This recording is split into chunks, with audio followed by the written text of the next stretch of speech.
third, second chance. You take my breath and I can't get it back. Might be time for me to face the facts. The best me is with you, but I know I got a lot to prove. They think we're too damaged to fix, but we're just working through a little rust. They like to say we're just young, but I know we won't give this up. Sometimes I lose my mind, and some days it's hard to find the reason why you stay by my side. You and I break our hearts open in half just to see it all, put them back. No matter what they try, I'll stay by your side. It's you and I.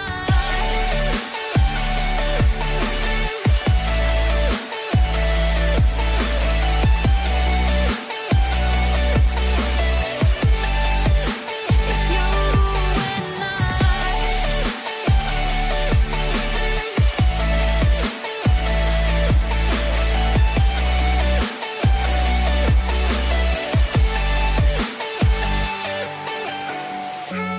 Was it the voice? Was it the fire burning in me? All of the noise turned into choirs of... Hi everyone, and welcome to the second season of Samsung Odyssey Masters.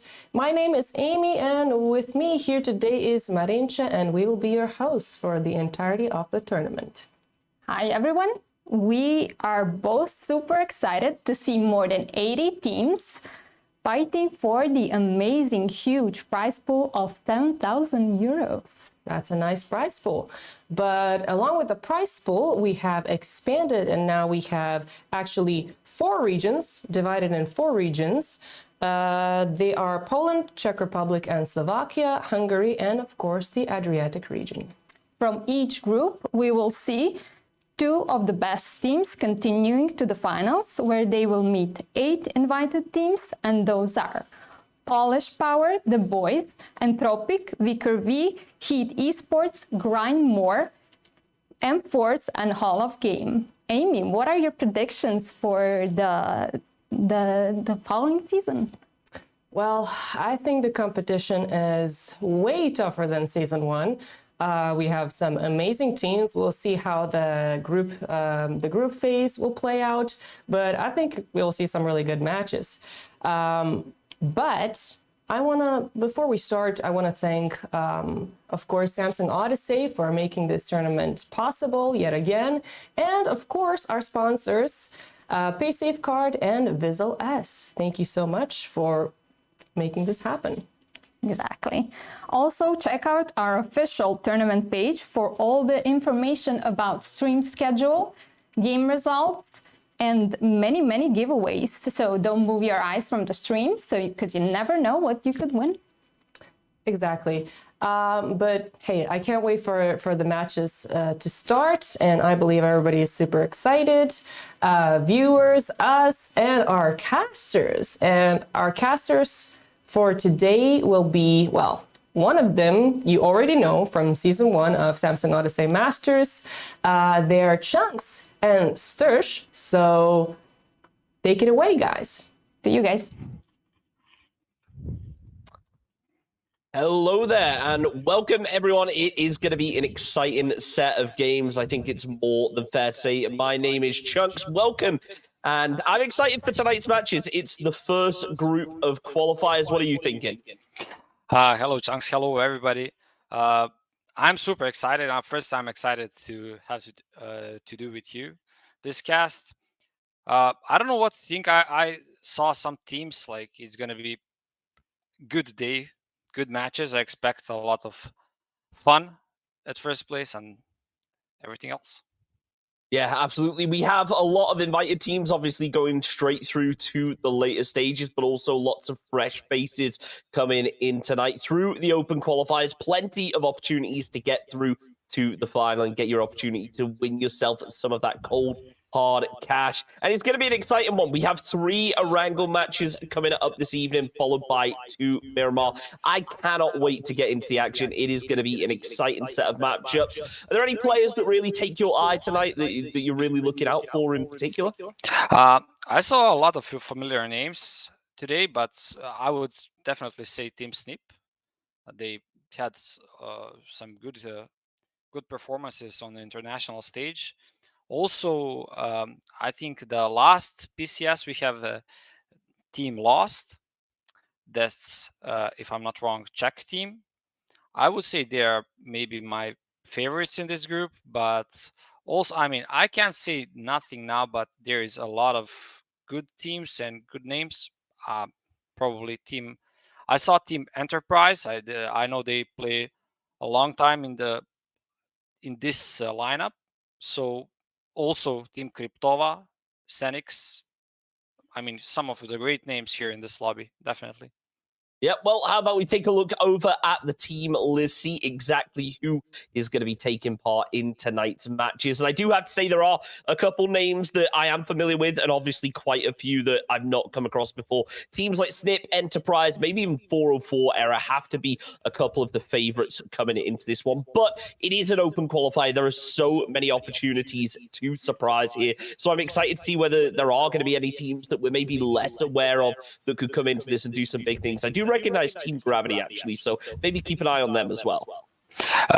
I'm not familiar with Team Gravity. Yeah, I actually am with one player, but I see that he is a sub. And you said 404 Error. Yeah, they played a lot in this lineup, but yeah, definitely we're going to see some good games. Team Snip, they have, I think, maybe Kroman is back to the game. I know he was not active. I also know a lot of the names there from Balkan. I understand why you're not familiar with them, but I definitely know a lot of names, but some of the biggest we already mentioned, and I expect them to perform probably the Team Snip and Team DTG or Team Lost. Yeah, absolutely. Lots of strong players to look out for, lots of strong teams, but obviously there's still quite a ways to go before they really get the chance to compete for cash. Obviously, this is Group A at the moment. We are going to have Group B, I believe, tomorrow. So I believe it's going to be the top 8 teams moving through from each lobby to decide what our final standings are looking like. It's going to be an exciting one. I think it's fair to say a lot kind of unknown at the moment. That's the beauty of these open qualifiers. We get a lot of unknowns coming into them. Are you excited see maybe any contentions going on for loot spots? Because obviously we have been given a drop map here, and I got to say there are a couple drop locations that are looking kind of spicy over here on Erangel. Places like, I mean, down towards farm area, we've got 2 separate teams landing towards that, 2 teams with alt drops over onto Novo, 2 teams on Delta Power. It could end up being a very messy night to start things out, and with only 5 games to really decide things, teams gonna have to solve these problems quickly, and we can't really have a VP Danoa situation right here where they're hot dropping constantly because there just aren't enough opportunities to rack up those points. True, we have already 5 games, only 5 games. We have also, I think, Sosnovka Island is contested, I would say. I expect first game to be a little bit messy because like people are still exploring the terrain. But I think everyone will want to play a safe game from the start. And these names we mentioned, I don't necessarily expect them to perform, but they are the only teams that can disappoint us if they don't perform at the highest performance. Also, what did you ask about the start? Yeah, that's it. I saw the map. Everyone saw the loot map, so I think that it should start pretty quiet. Yeah, well, we will find out because Erangel is getting underway in just a couple seconds. How about we take a look over at that, see whether we are going to be getting one of those plane pass that force those alt drops, maybe a couple hot drops coming out. We'll find out in just a second. Erangel is getting underway as we speak. Here we are, starting out on Erangel, a beautiful cinematic shots, courtesy of the one and only Kovo. Best observer, you change my mind. Out here on Erangel to start off the Samsung Odyssey Masters. It's good to be here, finally. I am excited. Taking a look over, we got 2 maps at once. Wow, we're being spoiled right here. Yeah, our production is doing amazing work. We have a plane coming down from the southeast, going up to the north, almost central. We're gonna, actually, it's not the full map, so it's going to the northwest. We not gonna see many hot drops. We have a lot of teams actually jumping above farm area, but I guess they will just split later on. So first game, I don't think we're gonna have any contests here. Yeah, I think farm is going to be an interesting one here because you can see Mosey over to the east of his team, pretty split off from the rest of them. This could end up causing some pretty major problems here. Is we have 3 teams all landing for that farm split kind of. Outside of that, North George equally looking spicy. So I guess it just comes down to who's going to be the first to take shots. As it looks like Johnny is going to be the first player landed down at the barn compound. Should be able to get himself a weapon, but it looks like Averick already has one himself. The shotguns, we all know how prevalent that shotgun meta is at the moment. The question becomes, though, this kind of range, maybe Codex, just maybe, can come out on top with that AK. And what a circle to kick things off. Yeah, first game, we already have a Milta power circle, so it's going to be definitely exciting game when we see all the migration start kicking in. On that east part of the map, we have a Codex and his teammates are against the guy with a shotgun. He will definitely have some troubles here if he don't get the cavalry running in.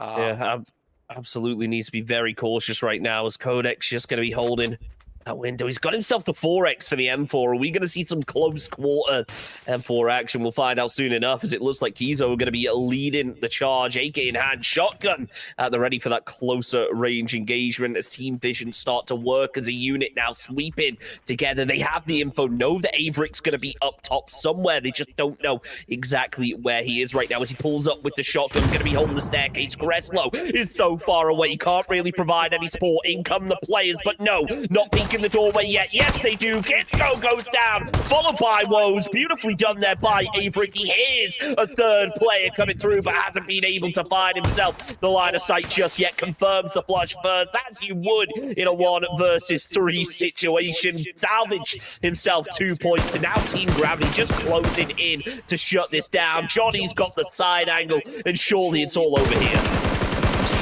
Absolutely amazing work from Maverick, and his teammates came to rescue now. The Codex is a lot of trouble. They definitely underestimated the power of the shotgun, and they didn't clear that house, and Codex is gonna fall. An absolute disaster for the Team Vis, and great job by Team GRV and especially the player Averick. Yep, Team Vision, not ideal right there, and neither's this circle for so many teams. We touched on it earlier, but let's talk about it for a second, because there is just so much water inside a zone like this. It forces those players so close together early, as we're already starting to see teams edge towards each other. 404 error are posted up over at the buildings, but right now it's going to be CRP starting to move their way through and grab themselves the nearby buildings. Mare has taken a couple shots and is going to force those players back, so maybe don't want to be playing too split in a zone like this. Yeah, definitely, because as you said, there is like 60-70% water, looks like, in this circle, so split is definitely something that can pay off, but is also very, very risky in this kind of circles. But they're gonna still run that split. Also, we have Team 404 Error that have a lot of the zone for themselves, but they will need to decide where they want to go, so because they will get crashed surely very soon, so I guess they will need to hurry up with their decisions. We have Ratty rotating between the Team 404 now, but luckily for 404 they didn't crash them. Yeah, the danger here for the teams that rotate through late is going to be squads like 404 that have gained so much zone control early on. It will make things tricky for them. You can see Ratieta here starting to work their way through in the vehicles. That first player earlier on took a little bit of fire, but it wasn't really enough to find any kills. We'll see if that's going to be the case for much longer, as Hulk is posted up over the top, M4 and SLR. Is he going to decide to take any shots? Not looking like it just yet. Hasn't got the line of sights over onto Ratieta. So the rest of 404 instead going to consolidate over at Mini Mill to Power, which honestly, a very strong position to work with inside this circle, cannot be criticized. It is. Milta Power is great, but you just need to have a good control over it, because it's obviously a big compound to hold.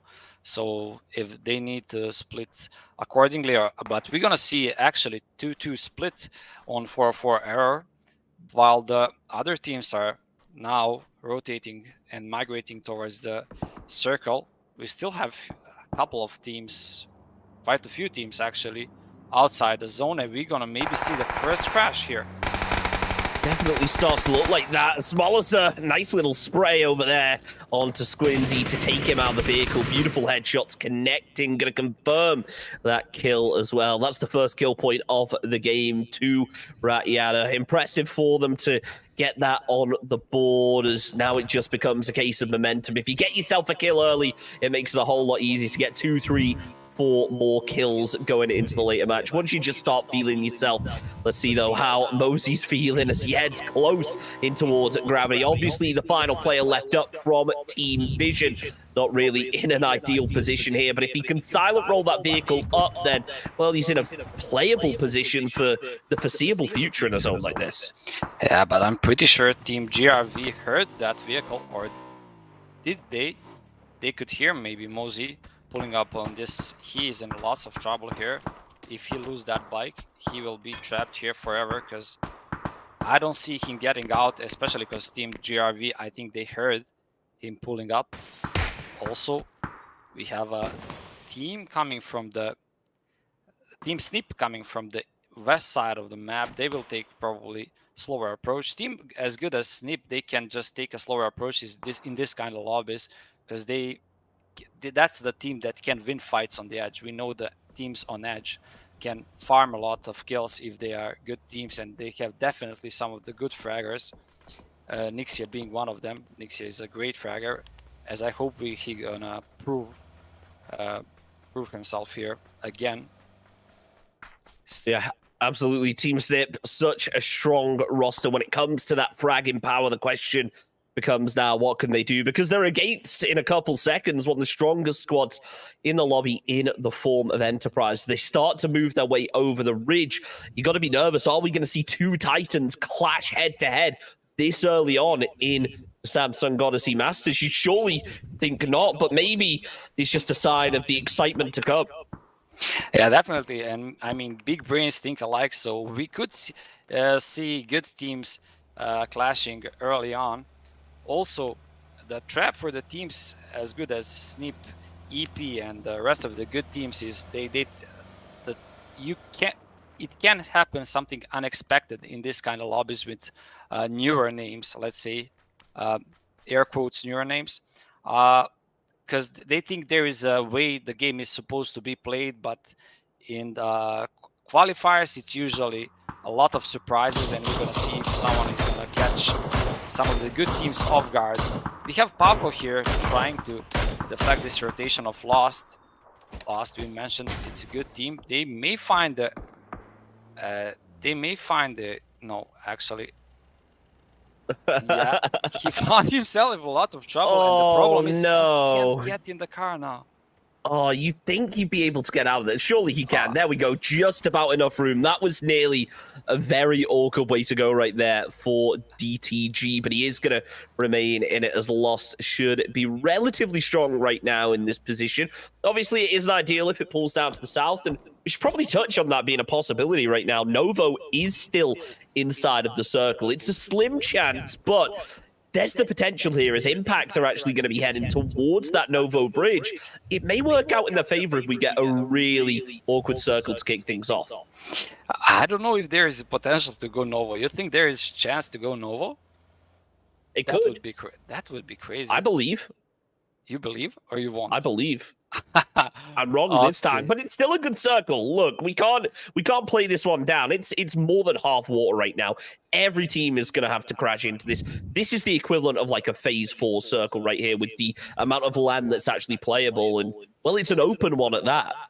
This is crazy circle, and we have still 16 teams on the map, 60 players alive. Kato spectating here, rotation going next to him. He's gonna try to connect a couple of shots, but he wasn't able to. This is gonna be crazy circle, like 40% phase 2, 40% maybe playable area. We're gonna have a lot of duels here early on. Well, we'll find out soon enough. Domin is going to try and work his way through. Taken a lot of damage already here, as that seems to be the theme for Pick Me Up right now, as they've been caught a lot on the rotate. They are going to try and work their way through a little bit further, as RPL actually going in pretty deep, considering how late they are to this area, sending those vehicles down the hill and potentially going to cause some problems here up against Lost if those players come up against each other. But it looks like Lost are going to be swinging a little bit further over to the east instead. Replay are going to head for the Blues, or are they? As I say that, Heliovic starts to move through dangerously close to those players who just pulled up. Phase 2 will now start to move, and we'll see what exactly we can expect to happen. But Pick Me Up, interesting position to be taken this, I guess, this late in the game, if you can say that. I guess you can when it's a circle like this. Yeah, that pull-up was a little bit risky. They lost a player to it. Also, I think they just got scared from the team replay. They saw the team replay pulling up on that compound, so they just decided to go uphill because it's a tight space to go through. Also, but they're now right under the team Enterprise that's gonna, and Yanni is gonna spot one of the players, and now I think they might find themselves in a lot of trouble. I mean, Enterprise, not a team to be messed with here. As you can see, Yanni start to push through. He's called it out over to his team. Does need to be a little bit careful. Obviously, Invicta is close by off to the right, but so far, he's not taking any shots, so he doesn't really have to worry. Tixie going to start moving down as Yanni's the one to open up. Can they find a headshot onto TK in the vehicle? Yes, they can. Yeti finding the 2K, but needs to be careful of Invicta. Has actually pulled up a little bit down the hill, so not as much of a threat, but still just laying sneaky in those rocks could absolutely cause some problems later. Speaking of problems, Snip starting to cause one for XXT. There's 2 players already been eliminated. Virial and Jacob both still standing, or at least going to try and salvage something out of this game as phase 2 closes through further. We get ready for that phase 3 zone now. Absolutely great job by Team Snip, and we saw the risk of playing the split in this kind of circles. Team SXT were playing a lot of split. I think they were playing 2-1-1, and Snip found a way to punish that. Now they're gonna try to rotate, I think, deeper in the zone. We'll see how will that go for them. We have a new shift. Snip Zeko is gonna try to connect some shots here, probably on the... Certainly going to try, and he's going to succeed to a certain extent. Can he find that headshot as the player tries to get away? Yet another to the body, one more to the head. Zeko, please make it happen, but it isn't looking too likely right now, as Snip now going to be forced to make a move. They still have squads backfilling that they obviously need to be cautious of. This actually looks like that squad behind them has decided to crash on Nixie, doing what he can to get a bit of a side angle as the next phase has popped. It's gone up to the north, but so much of this zone is wide open terrain. It's going to be brutal for a lot of teams to play, and as you can see, just so many teams forced to play the same bits of hardcover. Yeah, and we see the teams that we mentioned as good teams. Nixie is going to connect one of the shots, but it's not going to be enough. As I said, we have a good teams playing Edge. As we mentioned, they can frag a lot, and Snip now sitting on the 3 kills, and they have potentially 3 more, because there is a team TAE in lots of trouble here, because they are outside the zone. I don't think they have vehicles, and there is a Semirani trapped here in this little room. Nixie is gonna spot him. Nixie is gonna connect one of the shots, but that's not gonna be enough. He's able to do some damage. The nades just didn't land in the way you would have hoped, as you'd maybe think now that Snip would start to move back. But with the confidence of this roster, and obviously being in the early stages of the tournament, they want to flex their might. They want to show exactly what they're capable of. That's what they're doing. Petrick tagged down super low right there. Is Cine going to have to try and heal? Also, Nixie will move back a little. A small loser takes down Danny. The zone closes in, and you got to think that Snip are just waiting here for these kills. They know that they can sponge them up and that they have the better position, but the spread's so thin. If one of these Snip players, specifically someone like Nixie right now, does get knocked, it's going to be the end of it for them, or maybe not, as Nixie's the only one doing the knocking here, making kills. That's 3 of them found. Angry Eagles already out in 16th place, and Snip just put it in work, and Nixie's absolutely putting on a show. Yeah, Nixie is one-man army there. Great job by Nixie, and now Snip have a lot of space on the south. I mean, a lot. They have a good control, good scout for the next circle. They will have space on south. Also, we have Team RNG crashing this sniper tower, but yeah, he gonna be able to rest his teammate. But we have Levier pushing for the nade. Oh, this could be huge. It's beautifully done, capitalizing on that opening knock, finishing off the job with the frag grenade. That shows a certain level of confidence right there to be able to just push out in the open and throw a frag through the door without a care in the world of getting knocked. Yeah, you gotta risk it for a biscuit. I guess it paid off hugely for him, but we're gonna see what now, because they just lost the circle. They have that ridge just in front of them, but they will have Team Snip on their backs. And also we have on the south side, on the southeastern side, one more team that's we're gonna have definitely there, maybe even a 3v fight. But for now, Team Snip is being gay-capped by the team. What is the team name? I'm sorry, can you help me with the team name there? You know what? It's Ratty something. Is it Ratty something? It's yeah, there it is. Yeah, they're gonna be Giga, but a Rat Yether that's gonna take early on that hill. We'll see if they get shot in the back by Team Snip. It's going to be a tricky one to try and navigate. Speaking of which, let's not forget this solo up in the Wizard Tower from earlier. Mosi is already posted up there, just waiting for that player to push through a little bit further, holding the back room. Not going to be making too much noise yet, but it seems like Johnny has an idea. Somebody is up above, just about in zone, don't forget. So Mosey doesn't really need to move yet. I think that Johnny has an idea that, hey, there's a bike here with missing tires. There's probably someone up top, but there's no other way to really get the info. If he hasn't spotted that bike, hasn't heard the footsteps, he's going to be none the wiser. 404, though, nicely done to take down 2 of those Team Impact players. Asterius tries to make it out of here alive, completely pinned down by Team Lost. Will be forced to run into the blue, but the rest of Team Nope are just nowhere to be found, trying to take this fight up to the north. As Mosey falls, that is Team Vision out in 14th position. Panoto also getting flush for Team Impact as they just play the beach and hope for the best, really. Yeah, they pulled up on the beach on this dip. That's a good dip, but they have really close Team DTG. That's gonna definitely knock one of the players. Team Snip still on 2 players left. They have 7 kills to their name, but they're in lots of trouble. Also, when speaking of trouble, Mali Gino just got flushed by Team Ratty.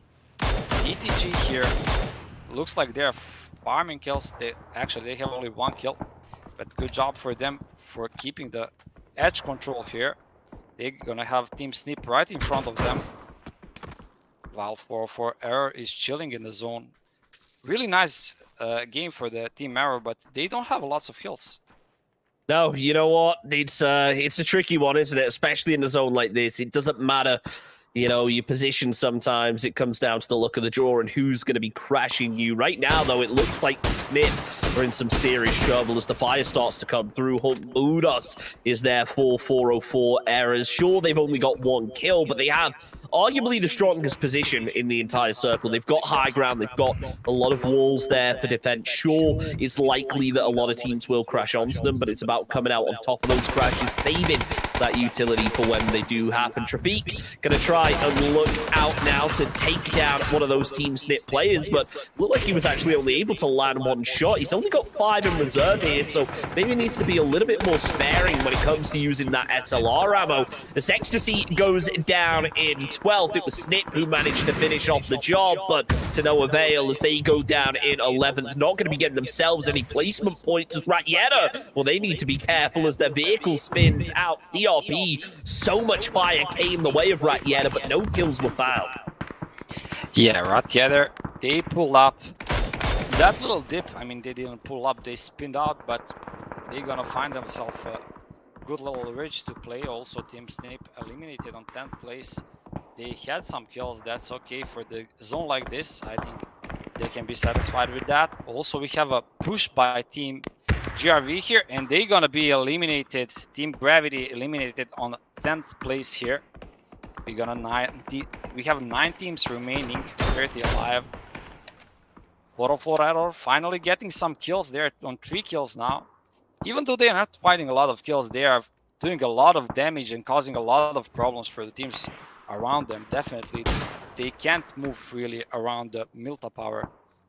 Absolutely. You've got to make the most out of that high ground and keep players holding the walls, because you've got to think it's only a matter of time now till one of these teams does decide to make the crash. It looks like it might be Team Nope that's going to be the ones doing that. But Modos, no, he's not landed any of the shots onto the vehicle this time around. He's only got 1 frag grenade to work with. Needs to try and make some magic happen right here, knowing now that Team Nope have found themselves at least 1 player as an opening. Surely they're getting ready to send some more through. Modus there with the frag. It bounces off with some decent damage, but no kills being found. Darius just going to try and throw down a smoke, heal up as the rest of his team get ready to make themselves a move as well. Yeah, his team is a bit late here. He's buying some time for his teammates. Hulk is only one defending now that side of the east side of the Milta Power. Of small Milta, excuse me. And now we're gonna have shift. This is great game for 4-4, but they have a lot of work to do defending all those walls, because teams are gonna get crashing from all sides any moment. We have a team replay in a fight with team, not sure what team that is, but they have 2 players left. Vetsa is pushing here. He's gonna find Senix on stairs. And now, gonna be refragged by Senix's teammate. This is a mess here. Cryptova, you got to give them credit. It's a messy situation, but they've got themselves 6 kill points out of it. And, well, if they can get just 1 more of those replay players down, then they'll be getting themselves not only that kill point, but also a nice, tasty placement point to go alongside it. Nice spray coming out there from Dim Drakar onto Invicta to spot him through the grass. That will eliminate final solo player from his squad as they go down in 9th position. No placement points for them, but Replay has just grabbed some of his own. Growly does fall here as Amtage starts to try and make a move. We can finally see these teams over at Mini Milta Power start to grab it out, because half of that wall has been cut out, which is going to make things so dangerous for all of these teams now. They can't play that southern wall. They have to try and clear out the north. Yeah, they have to try to clear out the north. We have team on every side now. Team 4-4 Error all of a sudden is in lots of troubles. I mean, they're playing inside that compound, but they easily can get surrounded. Also, Traffic here. Traffic he will find one. He'll try to secure the point, which I respect, but he didn't manage to. We have red heaters going around, trying to clear all the walls around them. Good nade by. No, it's actually a little bit short. As I going to try and make some more happen here now. As I mean, Replay, they do go down in 8th finally after A pretty unsuccessful crash, it's fair to say, on the western side, but a whole lot more success coming out from Enterprise here as they've taken down one of the players from Incentive and left only Katu left standing. The frag grenade's going to come through, and well, that's the end of that. Incentive down in 7th. As Tixie finding himself that 2k nade, going to be feeling pretty good about it. Mini Milter Power, obviously still the battlegrounds, for lack of a better term, for the majority of these teams. As Daffit there, actually with a really nice headshot onto one of the players trying his best to bolt through. So it will leave Ratieta in a bit of a rough position, but they still have just so much utility to work with. That's nearly the end of Daffit there. One well-placed nade is going to be all over, but as he goes to try and land himself that first aid, the rest of his team are just completely eliminated. There is nothing that they can do right now. The zone has pulled off to the east yet again, which leaves Mini Milter Power in for the time being, as Freezy is going to be there to take down Tomosaurus. Proggy goes down as well, and that's Cryptovia down in 6th position. Yeah, also really good job by Draffit fighting their alone team Ratieta. Also props to Team Enterprise that's they're playing really quiet game, but all of a sudden they have entire north all to themselves. They're gonna have definitely a lot of kills on that edge of the wall, as we see on the minimap. They're spamming. Tixie will find MZ, and Daffit's still here alive, trying to defend himself from Ratieters. Daffit just waiting. As Amage does finally bleed, Tixie getting yet another kill. Enterprise just fragging out right now. Definitely a reason they were one of the favorite squads coming into this. The zone was pulled down to Mini Milter Power even further. 404 Era have got to be loving life right now. But the question becomes how they want to play it. Do they just want to play for placement, or do they want to sweep for kills? If they do, I'd argue they have to jump on these walls and get involved onto Ratieta, because considering that they're 4 players strong, they've got 7 kills, it shows that they're not here to play about. They're here to take fights, even if they don't have the upper hand on them. Speaking of which, they're going to continue to nade over here as Daffit is just running around in circles, doing everything he can to avoid getting spotted out. He finally does, caught with the head, followed by the body, but as Tixie goes down, it should be the Molotov to finish it off. Never mind, Freeze spots out one and gets himself the kill. Lost out in 5th position as Nope and Enterprise about to start trading things out. Enterprise lose 2, 404 Era, sending Mare up to the north to start getting involved, but unfortunately for Enterprise, they catch him in an off angle, and that Molotov is just so dangerous. Yeah, lots of trouble for Enterprise here. We're gonna have Yanni trying to crash, but Beerus is gonna find him.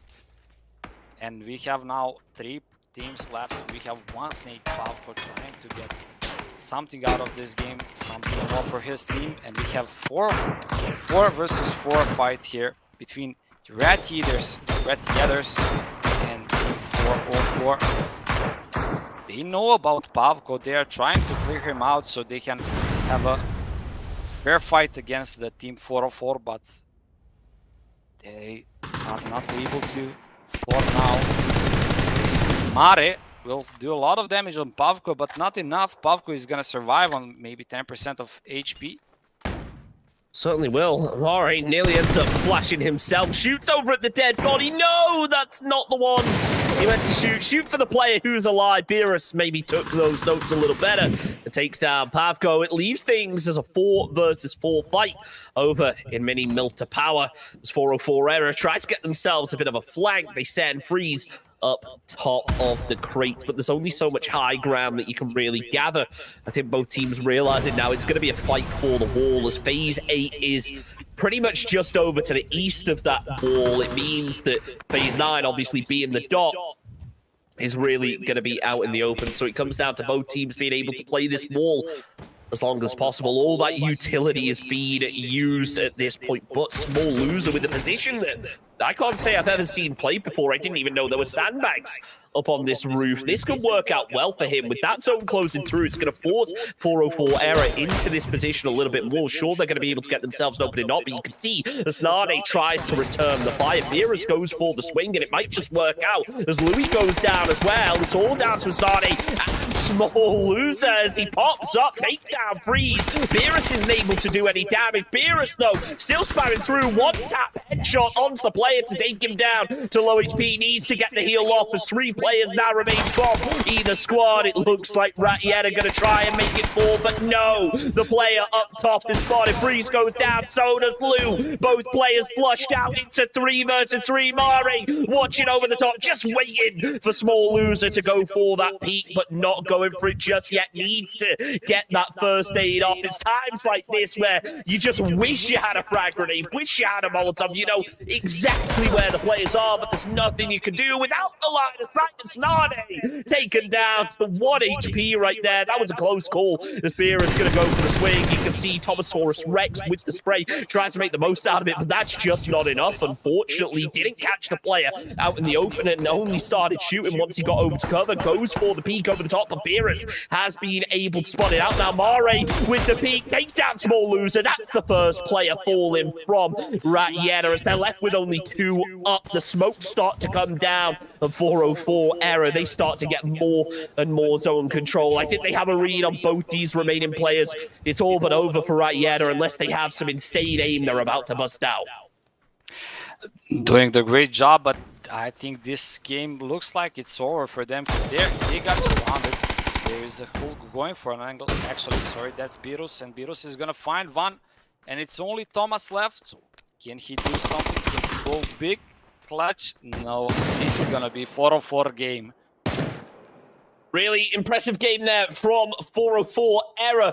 Talk about reading the zone well, getting into the center of the circle early, holding Mini-Mill to power, and then being able to pick up the chicken dinner with a decent amount of kills in what was honestly not a very easy end fight. It's always awkward to try and play those walls, but 404 Error got really good control over the position of the opposing team. They completely surrounded them. They got a good read on all the players, and there was just no opportunity for any of those players on Ratieta to actually be able to peak effectively and get themselves any kills. Yeah, definitely not an easy game for 404 Error. Some haters would say it's a gifted game, but definitely not, because even though you got center of the circle through the entire game, you still have to defend all of those angles, and we know there is a lot of angles, a lot of crates there, a lot of sneaky angles. The play on the top of that 1-story satellite, it's crazy. I never know there's a sandbags too. So I mean, Ratieters, I would love to see how many times they got knocked, because they kept picking their teammates up over and over again, and great effort by them, but at the end, just great fight and great job for the 404 Error. That they played, they were patient. They didn't go full aggro when they had a Nox, which is also good, and they deserve this win. Yep, really impressive indeed. Let's take it back to the studio and see what they thought of that match. Welcome back, everyone. I hope you enjoyed the first game of the day, but now we have something, well, maybe equally as interesting. What do you say, Marinche? Well, for every stream, Samsung Odyssey prepared a giveaway for our viewers. So I hope you are ready for some questions. So basically, all you have to do is answer the question in the live chat, and the first one to do it correctly will win a €50 G2A voucher. And what is the question, Marinche? Well, I think it's going to be an easy one for our esports fans. So prepare your fingers and type the answer in the chat. Which 2 PUBG maps are going to be played in Samsung Odyssey Masters? And make sure to be grammatically correct. Exactly. Good luck to the fastest finger first. But yeah, our moderators will then announce the winner as soon as somebody types it in. But I'm sure you already did, because it's very easy. But now I want to say something about the game. we watched the game, of course, and the first game actually went to 404 error. It was an interesting game, I must say. Like the beginning was pretty, We've seen some shotgun it was like, action. Right? Yeah, it was like action from the beginning. Exactly. So it was very interesting. So that was actually, I was surprised because I mean, Team 404 did have a good score on season 1 of Samsung Odyssey Masters, but I didn't expect to see other teams go really quickly like that. What do you think? Exactly. Like we seen Snip going surprisingly early. Yeah. And then it was between the two Ratty other. They went for the interesting strategy in the end. Yeah. Prone one. that was interesting to see. I think it was a great game to start off the whole tournament. I mean, there's 4 more games we'll see a lot to play more tonight, action. and of course, Group A. You will be watching the matches tomorrow as well. But the only difference is that today we are playing, I believe, 3. I don't want to. 3 Erangels? Yeah, and 3 2 Erangels Miramars. and 2 Miramars. So tomorrow we'll be playing, I think, 3 Miramars. 3 Miramars and The other 2 way around, Erangels. yes. Tomorrow, same time, 7 p.m. CET. You can watch, of course, Twitch, YouTube, Trovo, wherever you're watching us. But I want to also kind of talk a little bit about season 1's winners, which were. Season 1. Do you remember who it was? It was a different name team. Yeah, but now I think They're playing for Entropic. for Entropic. Yes, they changed the team. Yeah, I think definitely one of the best regional teams. Of course, it was a Red Line.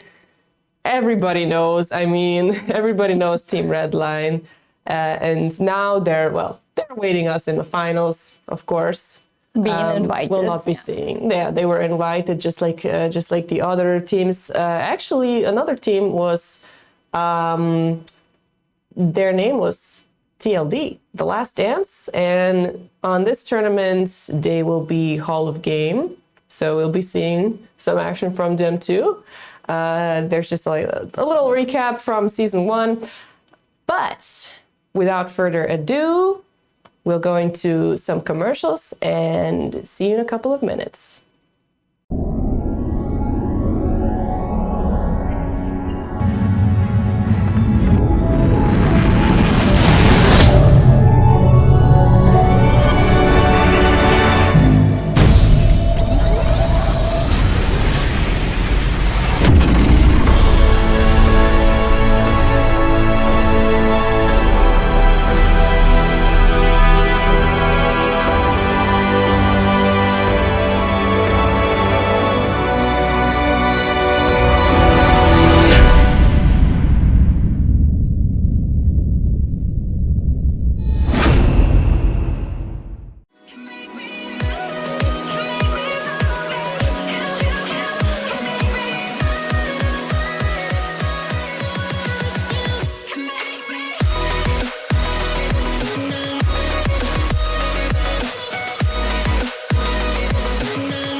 better, there's no doubt about it.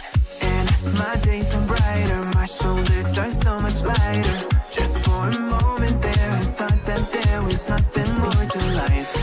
I thought about it, wrote a couple songs about it. Just for a moment there, I lost myself. Mind if I be real for a minute? It's almost like everything I feel had a limit. It now gone past.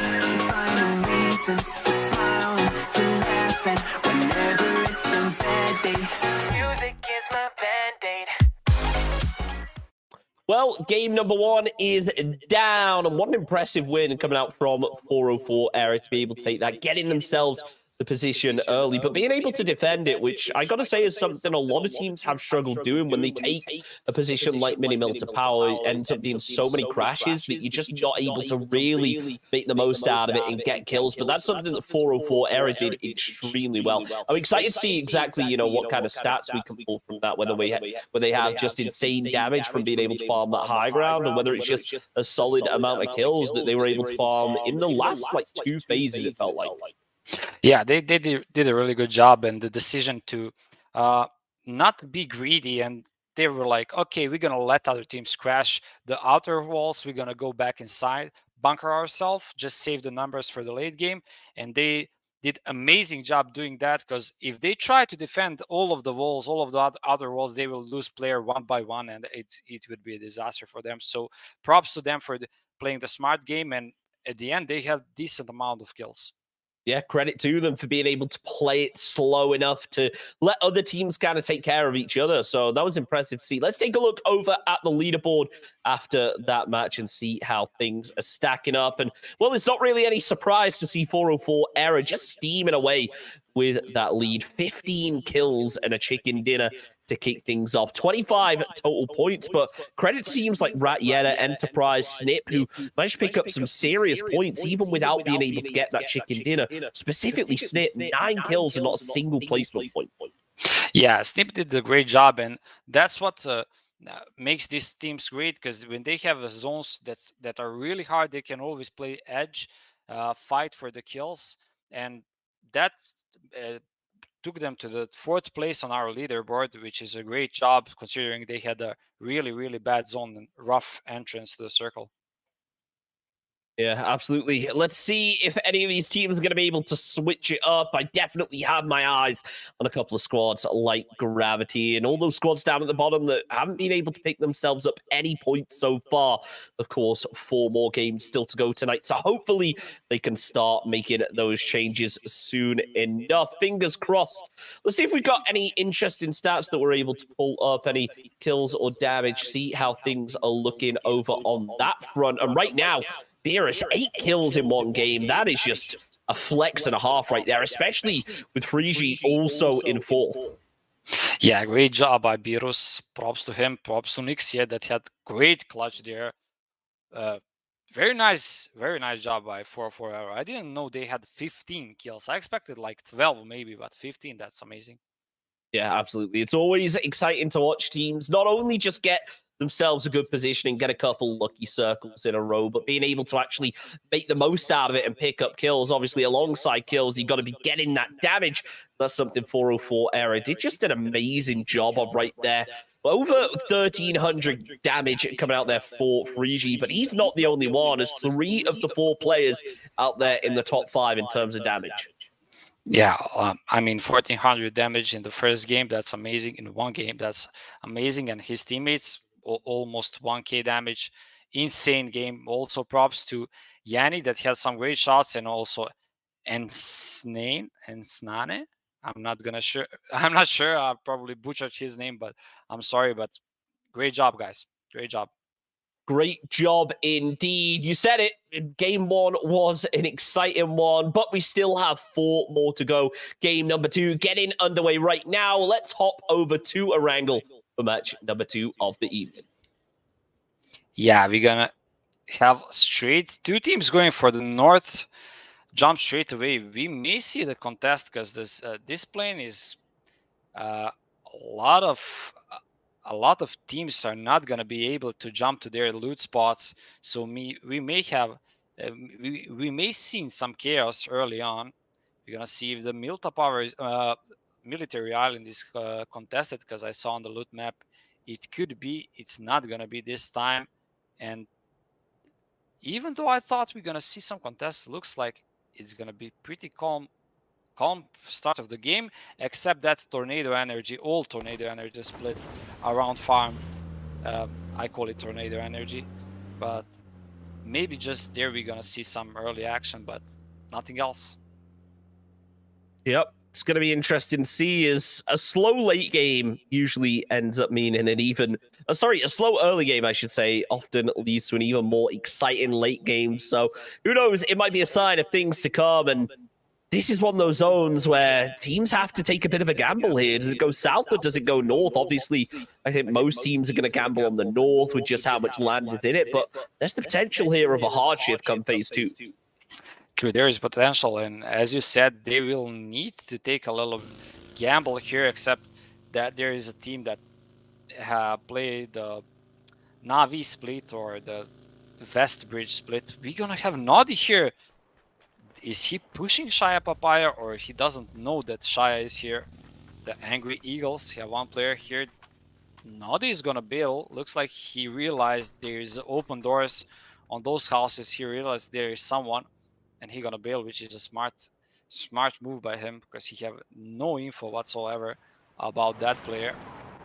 He gonna regroup with his teammate. They're gonna have hard time finding loot here for the 2 players, definitely on a gas station.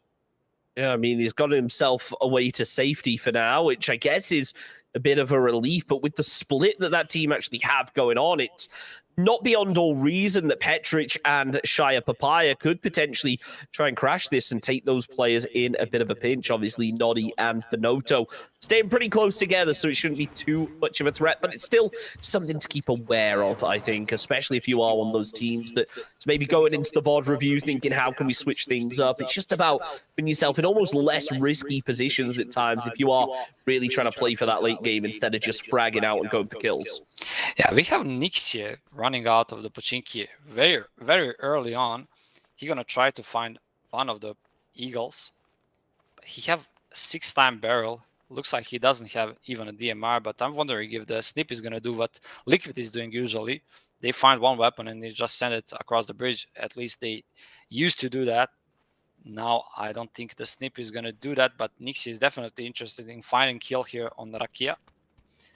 Look, I know that I want to see it. It's always exciting getting to see a play, go for a seat swap with a 6x barrel, but not sure how likely it's going to be. You can see the rest of Snipper all the way over at Pochinki, not really getting super aggressive. Zeko is going to be coming up to provide his teammates some support, but Shaya Papaya, 0 support right now as the solo over at the blue building is going to be forced to make his way out of here and hope the Impact aren't able to close the gap soon enough.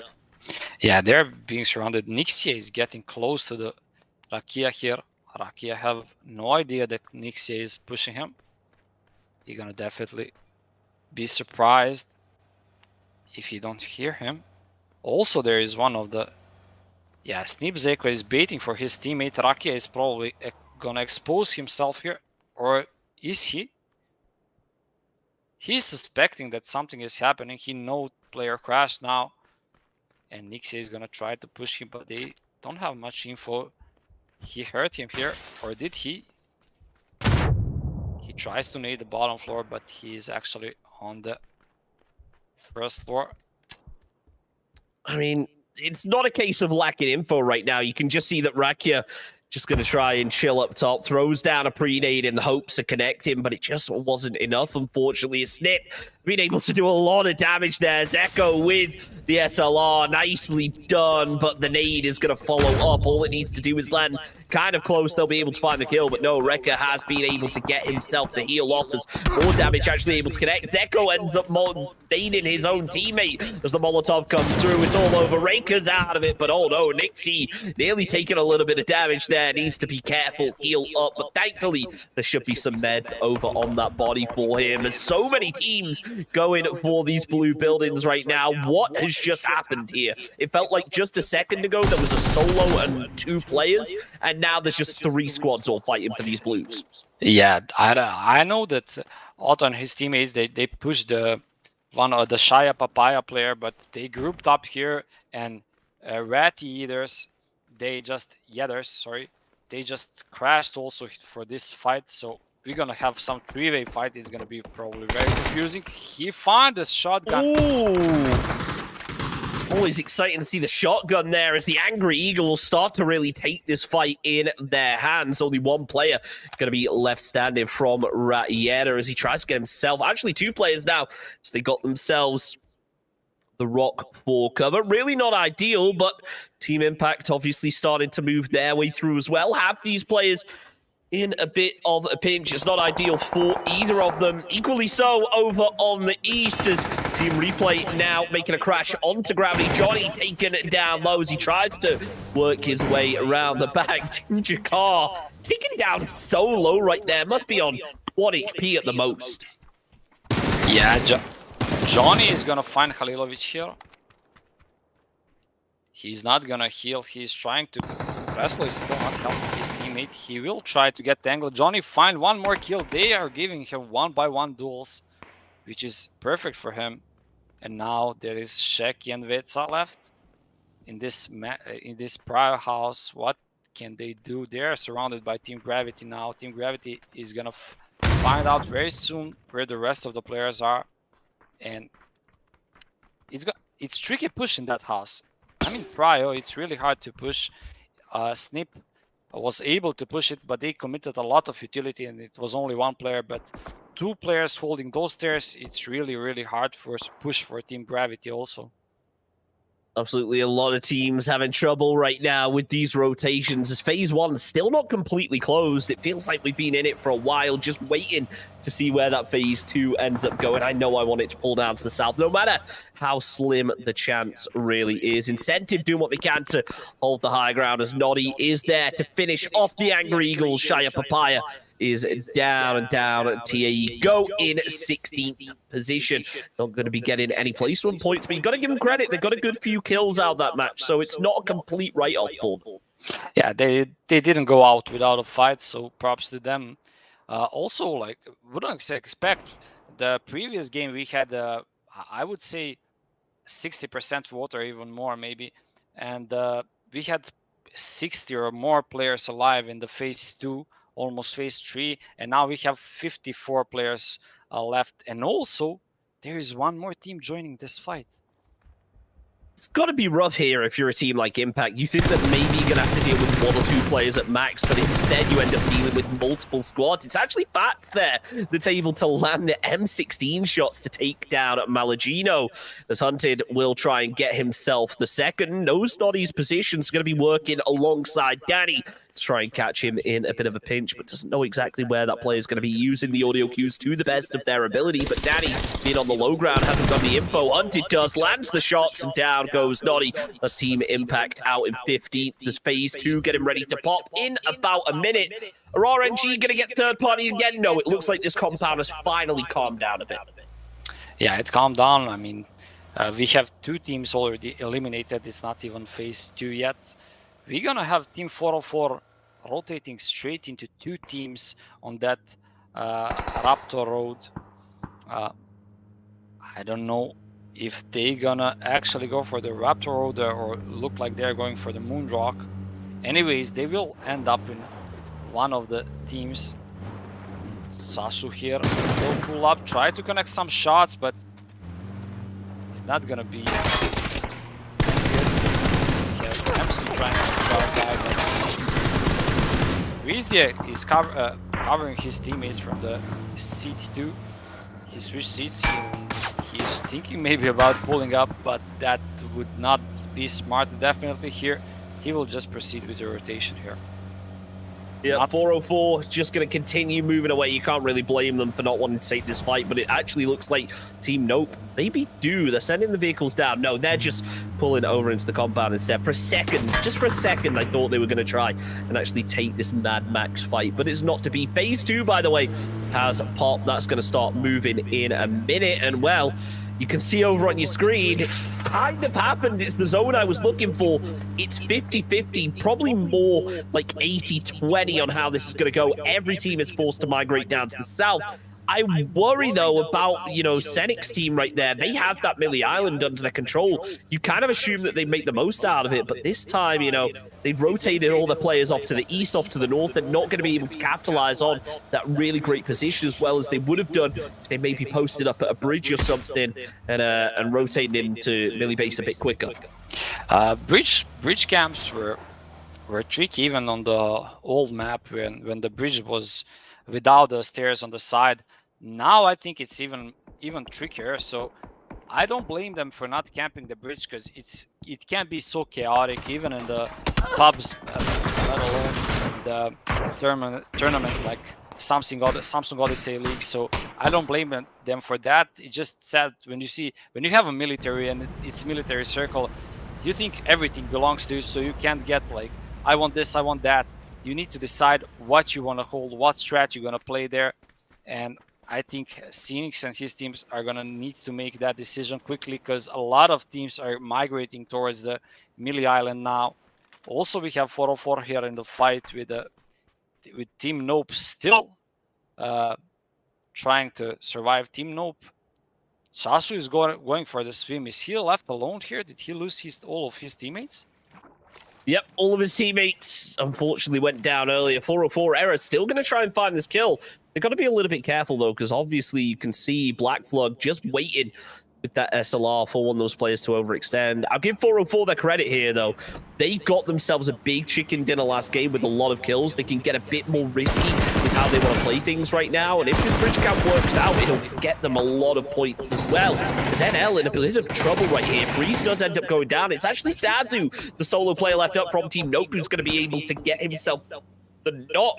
Followed by the flush. Peppered from afar as now Team Replay start to work their way through. Sheki actually gets knocked out of the vehicle with the headshot. Beerus as well finishes off the job. That's Replay out of the game in 14th position. Not ideal for them. Phase 2, though, is closing through, and all of these teams over at the bridge still not inside zone.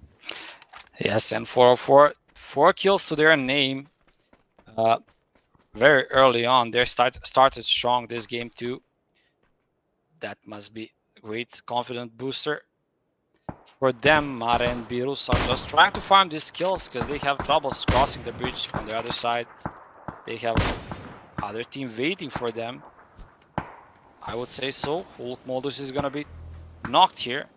Mare is gonna try to res while being spammed from Team Pick Me Up. Pick Me Up have that boat there, but it's impossible for them to get on the boat while they have 404 Error there waiting for them. So yeah, that boat's so close yet so far. Yeah, it's really unfortunate here for a team like Pick Me Up, who tried to go for a bit of a late rotation, really in the hopes of avoiding a fight like this. But the danger of a bridge fight, especially in a zone like this, is it becomes such a stalemate, and every team at this point has lost players. Everyone's going to have to start thinking about things and have to start adjusting their playstyle. Pick Me Up, though, have been able to get themselves over to the boat. They will immediately start their rotate. You can't blame them for that one. As Phase 3, it doesn't exactly tickle when it comes to the amount of damage it does, especially when it starts moving. These players are going to be tanking a lot. You got to hope they can pick up some meds off of the dead bodies, and it did go south. I'm very happy. Enterprise, though, absolutely not with that shift. Enterprise still trying to figure out what should they do. They may go for the swim here. They've won those yellow houses that we had a lot of fights on those houses. They belong to Enterprise now, but they're outside the zone. Team Enterprise still trying to figure out, while Voxes is eyeing them here, eyeing them down. Does Grandis know about Voxes here? I wouldn't say so. Voxes is waiting for them. They definitely know now. Meanwhile, 404 team eliminated on 14th place. Well, ideal there for 404 as now Enterprise get ready to make themselves a push. You can see the squad posted up ahead of them. This is not going to be a fun one for either of these teams, but I think they both realize that it's almost a necessary evil if they want to make it into the later stages. You can see Wox is already starting to lead through as Mosey posted up, actually preps himself with a bit of a pre-nade here. This could end up being huge if it works out, but ends up not throwing it. That'll be a bit of a downfall, but they're still able to take down one of those players, make it a second almost as Edom almost taken out. Dixie flushed out as Mosey gets behind his vehicle, nade in hand, ready to follow up. Somehow was able to survive as 404 out in 13th position. The nade's coming out from Codex. They know where Yanni's going to be. Is it going to be enough to connect? Oh, it does a little, but no kill coming through. They know exactly where the player is. Ecstasy down in 12th as more frags come out. Yanni is going to try and get in the car. Mosey goes for the spray. A couple bullets will be enough to find the kill, but not this time around. Yanni has been able to get over to the other side. Codex makes some magic happen. Yes, he does. Eldon goes down. Nicely done with the K9 to land the headshot. Beautiful connection right there as two players now remain from Enterprise. Snip hear this and, well, they're more than happy to get involved and pick themselves up some kill points if they see them going free. Out comes the nade, and surely that'll find the flush. No, the car is there for safety as Edom should be getting revived. Yanni has been spotted out. Yanni has been spotted out. Cine doing some job here for the team Snip. They're trying to find some kills. They have 2 kills, but that's those 2 kills they got early on. Snip trying to have this control over this bridge. I see the team's gonna have hard time crossing this bridge since Cine and Zeko are holding it. Also, team that camped bridge, they are now being camped by 2 teams. Team Enterprise, also Team Snip. Nixie trying to connect some long shots, but those are not easy shots. Maybe if he used Visual S, he would land those shots, but definitely not easy job for him here. Cine is thinking about going to them, and if Cine peeks those stairs, I think he's gonna have a lot of targets to shoot at. I mean, Nixie's there. He's providing fire support. He's got the info. He knows exactly how many players there are, or at least maybe thinks he has an idea. There's a whole lot more still ahead of him. I think there's like 8 players ahead of him or something insane like that. So we'll see. As the zone starts to move in, Pick Me Up going to work their way up this hill. Let's go and loot the body of Crowley. Hopefully get themselves something out of it as... Well, I and C lose a lot of players on that rotate. Players going and drowning as Cine still do what he can to keep an eye out. He hasn't found the line in sight. Still, no frag grenades or Molotovs to work with. Unfortunate here. You got to feel like if he had them, it'd be almost all over already for these players pushing through. Yanni, though, will start to play point as he throws it down. The flashbang confirms himself the flush with the Scar. Has to go for a second attempt, so might just need to hit the reload real quick. Hops into the smoke and maybe starts to move around the back. Enterprise do what they can to remain in it, but they are pinched between 2 strong squads. They need to try and eliminate Vision as quickly as possible before Snip are really able to come in and catch them in too much of a pinch. Lost, losing ironically too, as DTG will be getting flushed out by Invicta from Pick Me Up. As Woxes throws down the smokes, he hopped in the car and hopes for the best, but surely you've got to realize Enterprise and Snip, 2 of the strongest teams in the lobby, yet again coming head to head and posted up on a bridge. A headshot has been found. All it's going to take is Zeko to really land 1 or 2 shots, and that's going to be them over with, but somehow they make it out of there. Great job by them. I didn't believe in that car rotation there, I must admit, but now Team Enterprise lots of trouble. Cine is gonna find Grandis, and now there is 2 players left. Cine and Zeko doing a lot of jobs, amazing job here. Sorry, holding on themselves while Nixia is there, trying to hold that compound. But I see the player in Nixia's compound now, so Nixia needs to be careful. Yanni, great shots by Yanni here on the Fat XXX. Yanni's gonna try to find one more. Yanni, he did land 1 of the shots, but actually 2 shots, but it's not gonna be enough for him. And I mean, props to these players maneuvering over this bridge. I got dizzy while just watching them go around, up, down, under the bridge. It's just amazing job. And this new bridge just added so much more potential to this bridge and to these fights. Absolutely. Zeko there does spot out Yanni, the final player from Enterprise. He will be getting eliminated, as Lost also end up falling out in 9th position. 8 teams now remain, and it's not going to be an easy one, because yet again, there is one team posted up dead center in the compounds, feeling good about themselves. Incentive going to be feeling good. They at least made it into the top 8 and got themselves a placement point. I'm not sure how they really did on kills, but I know 2 of their players end up going down on rotation earlier, just to the blue and to the water. Hunted doing what he can to hunt down Snip, but actually ends up being the prey in the end. A small loser goes down, yet another team falls. Snip making the most out of this knock and going to continue pushing up. As RNG, they just decide to back away instead.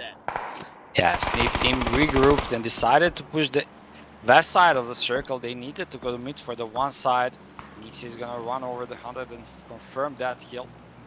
Domin here, left alone. Can he do something for his team? Can he find some more points? Voxes is gonna get knocked here. Can Domin maybe flush that kill? Or no, he doesn't have line of sight on that. He still have his teammates knocked. His teammate knocked. And gotta worry a bit here for Domin. Obviously, no vest to work with, and well, that led to Cresslow being able to find the kill. No real problem. Down they go. 5 teams now remain. As you can see, Vision just trying to survive. That vehicle finally blows up. It seems like CRP over in the center just getting fed up now. Want some teams to start taking fights and wants to start getting involved, but nobody really planning on it. Gravity have themselves a nice little ridge to work with. Obviously, Johnny would like a bit more 5.56 for that 2014. Well, with Vision moving in, it might just be his opportunity. Cresslow able to connect with a little bit of damage alongside Tessie. As Vision just rotate up to the north. It may just be the end of them, though, with the way that this zone's moving and the amount of teams that are just already posted up in the center. Yeah, and the team Kryptova in the dead center of the circle. They must be annoyed because they hear all the gunshots, all the kill feed, and they can't probably see anyone. I'm wondering how many kills they got. Meanwhile, we can see that Snip have 5 kills to their name also. They got into the placement points, so I think they can be happy with this result because, I mean, everyone that's on this side of the circle now should be happy because crossing that bridge was absolute nightmare for every team that tried. Snip trying to find some vehicles because they will need to crash, and also Team Kryptova needs to find a way how to defend this because they will need to commit for, because they're about to get crashed. While I'm saying this, Team RNG is crashing these double orange houses, and now Team Kryptova is on the mission. Credit to them, they got themselves over to the wall. Mosey not having quite the same luck as Proggy is there to find the knock, immediately flushed it out as well. Not going to give Gravity the opportunity to steal that one away. You can see Senix here doing what he can to provide that cover. As the rest of Kryptova start to move through, they are going to be just consolidating over at this side of the compound, which I'd argue is maybe the stronger side. You've got the glass for the line of sight, and then that red building behind to just look up the hills and keep an eye out from. The Senix just going to try and scout out over to the west. It isn't happening. Snip, though, they do more than just scout. They send it. In they come. The City going to be getting taken down low by a Bakery up on the top. Nice spray. We're going to be full scope for the reloaders now. Snip, group up. City, obviously, off round to the side. Short the attention of the whole of Gravity, and he's going to be able to find a kill out of it as well. Nice little knock coming through. Confirms the flush. Not going to be able to get the first take it off in time. Or is he? Because Gravity are being very hesitant with this peak right here. They do land it in the end. The City goes down. Tessie is there to find the spray. Nicely done. Confirms it with a headshot. The rest of Snip working up a little bit more. Zeko, no helmet, next to no vest remaining, but a 3x M4, and we all know how deadly these Snip players can be. The Molotov, though, just landed a little bit short as Nixie holds up over the top, realizes Gravity are going to be coming through. Johnny a little bit further back. No idea where that player is. The Snip just needs to stick together as a unit right now. Try and sweep through a little bit further, but Zeko too busy providing that long-range cover. We'll see just how close these players actually are. Zeko going to be able to open up with the spray onto Cresslow as Nixie goes for the peak. Takes down Johnny. That's the player that was the unknown in this situation out of the fight, and it leaves only one player left up. I think they have a good read onto exactly where Tessie's going to be, and it's a 2 versus 1. Nixie obviously having reloaded that barrel and got himself the first aid off. Is going to be looking in a good position, even better when he goes for a peek like that. Sure, Zeko went down, but they've got a whole lot of bodies to pick meds up off him now. I mean, amazing fight by Snip here, and definitely Cine played a key role there, just taking their attention from all to himself and finding that 1 kill on 9 HP. I mean, amazing job, but they just can't take a breath because they have zone to catch, and I don't know if they can.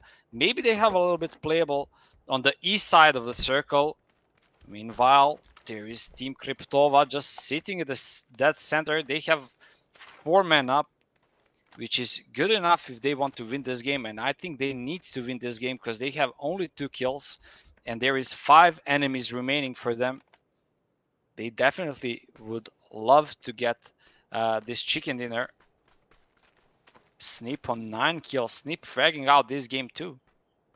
Gotta feel like Kryptovia have to be the favorites to win this one, but after a clutch play like that, you still can't write Snip out of it as well. If they are able to even find 1 or 2 knocks onto Kryptovia, it could be RNG's opportunity to actually come in for a bit of a third party. Nixie has been able to get himself a helmet finally. The Senex down the bottom of the hill, just doing what he can to scout out. Doesn't have the line of sight onto Nixie's, but he hears that vehicle. And he gets the idea that Zeko's going exactly for this, goes to the crash, loses a tire, almost loses head, but the spray isn't able to connect in the way you would have hoped. Russi with the nade, gets it prepped, knows where the player's going to be. Zeko's down low, it's only going to take a little bit more damage, and it lands. Zeko goes down, only 1 player left up for Team Snip, as the revive is going to be denied. The frag grenade lands, they spot out Danny on the cross, but they're not able to spot out Squinzy, as he decides to just play a little bit slower. Renegade's just waiting right now on the backside in the same way that Wodes, well, he's just laying here waiting too. He doesn't need to worry just yet. He could wait and, well, when the zone permits, he can pick up a couple kills and maybe even sneak his way into the top 2. Yeah, Nixie found his entrance to the zone, which is good. Good job by him, because he wouldn't be able to crash on Team Kryptova, definitely. Now he found himself on the side with 2 players and 1 snake, which is definitely easier job than just crashing to Kryptova here. The phase 8 is going to be updated in any second. We have 10 seconds left, and then we will see what the center of the circle will be, which is definitely going to be the decider of which team we give advantage to. Because even though, I mean, that this game is just screaming Team Kryptova. It feels like that, doesn't it? But you can't count those Western teams out at the end of the day. Obviously, you have to have Kryptova as strong favorites, but it could end up being a case of these Western teams are able to almost work together to catch Kryptova in a rough position. But I think you're right in what you say, where they have to be the favorites. Phase 8, obviously centering slightly to the west of them, but not to a point where they have to be the last ones to move. Sorry, the first to move. They should be the last ones to make a move out of this compound. They pretty much have a good read on where everyone else in the zone is. There are a couple of unknown factors, such as Wox's, for instance. They don't know exactly where that player is. They know where Nixie's is. They know the Renegades are down here as well. So it's maybe 1 or 2 players left unaccounted for at most. So I think right now you have to say Kryptova are the favorites. Let's see if Nixie can at least get himself a couple of kills on what is more likely than not the way out. I mean, if you want someone to clutch, that definitely is going to be Nixie, because Nixie is a clutch master if I ever saw one. I saw so many amazing clutches by him, but he gonna get headshotted. Is this a caster curse or no? I don't know. If it is, I'm sorry, Nixie. We're gonna have now 2v1 versus 4, and the problem for the Team Renegades is they have Snake on their side, and I don't think they are aware of it. They should be, because they see there is 5 enemies remaining. Do they know there is Voxes right beside them? I think right now they know that there could be a player. Well, they know that there is. Well, that's a different story. They've got to be paying attention to how many players are left alive. Realize, look, it's a full squad and a solo, or maybe a 2-man and a 3-man. They know there's 5 players to account for, and one of them is definitely not known. So it feels like right now what they're trying to do, more than getting kills, is just get a read onto these Cryptova players. And if they're able to get a good enough read and realize, hey, why are they not too concerned about behind them? Why aren't they, you know, anchoring all their players behind? They might get an ideal that Voxes is going to be inside here. But obviously, with Bibin out the back inside of that red building, it makes things even harder, because that's the second player now unaccounted for by Renegades. As smoke starts to come out, Squinzy still waiting, goes to the pre-fire onto Proggy, but isn't able to connect. Second time around does a whole lot more damage as Proggy going to be forced to heal. This is Renegade's opportunity to push them, but they realize the solo's behind them. They go to the beat. Daddy there with the spray, tries to connect, but it's just not enough. Vox is alive, but not for long. Bimbin finishes off the job, as now it becomes 2 versus 4. Cryptova realize that they've won it. Squinzy tries to just lay back and pick himself up and knock, but it's to no avail. Danny looking like he wants to deny the points to Zone, and that should be the end of the game. Going the way of Cryptova for our second chicken dinner of the evening. Yeah, Team Cryptova, great job by them at the end. I mean, they just committed. They had to decide if they're gonna play that center, and I don't blame them. It would be really crazy decision if they decided to go on the top of those mountains and fight all those teams storming in from all the sides. The swimmers also, they can get you off guard. So I mean, great job. They did everything they needed to do and secure those 10 placement points.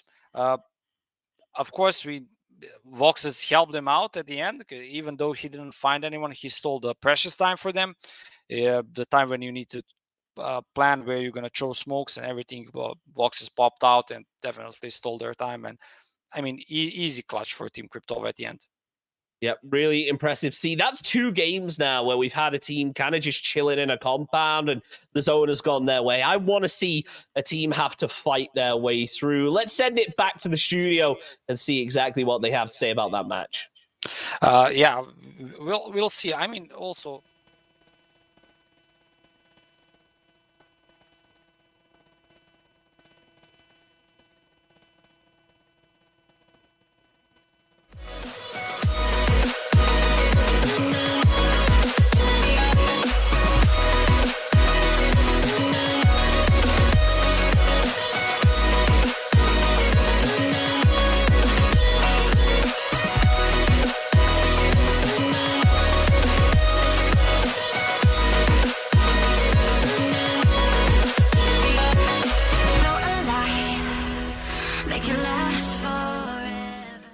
Well, that was unforeseen.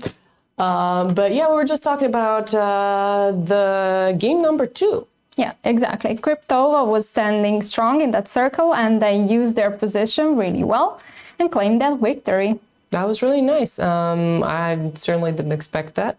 But now I actually want to say something about one of our sponsors. So thank you to Pay Safeguard, who provided MVP prizes for the players, but also prizes for you. So now I will explain.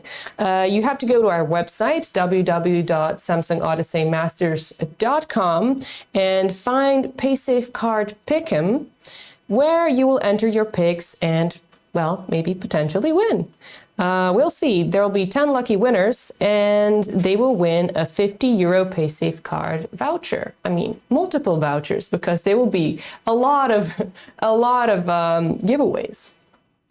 So the way it works, you get your PaySafeCard prepaid code near you, for example, in your grocery store or a petrol station, depending on the country where you live. And then you use that voucher to buy stuff online. Very safe, easy, direct. You get a 16-digit code without using your bank or credit card. It's pretty neat if you ask me. But there is one more thing, and that is that you can actually have a free PaySafeCard account. There's a free sign up and you can use it. You can store all of your PaySafeCard codes in one place and have full control over them at any time, and easily pay with your PaySafeCard just with your username and your password. How cool is that? Awesome. So please continue to follow us on our social media, Good Game Global, and be the first to know when the Pick'em is open. Yeah, for sure. You have to follow us everywhere and make sure to know if you won something or not. But the cool thing is, as I said, is that the MVP prizes go for MVPs of the day, each day of the tournament, and also for our viewers. So basically, viewers get €50 PaySafe card, but the MVP of the day, which today we will have MVP tomorrow and all the other days of when the streams will be happening, and those will be €100. That's really nice. And for the finals, there will be €500 vouchers, PaySafe card vouchers for the most valuable player. Or the MVPs, yes. So we'll see which players are going to get MVP. I'm excited to see who's going to be MVP today. But yeah, without further ado, see you in a couple of moments, and back to Hösters and Chunks.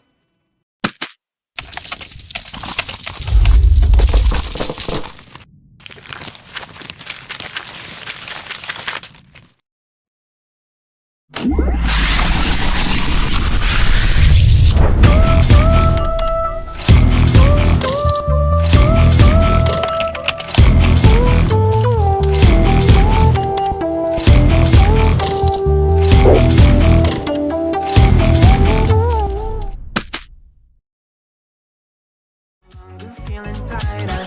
Don't wear my PJs every day, 'cause I would rather be on site. I thought about it, wrote a couple songs.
the sun.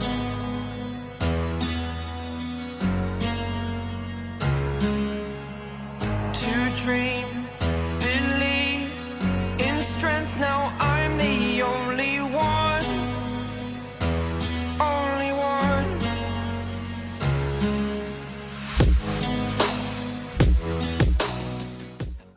Two Orangles down, one more left before we jump over to our two Miramar matchups. A lot of twos I just mentioned right there, and of course us two casters bringing you all the action this evening. A lot going on and a lot to break down after those first two matches, I think it's fair to say.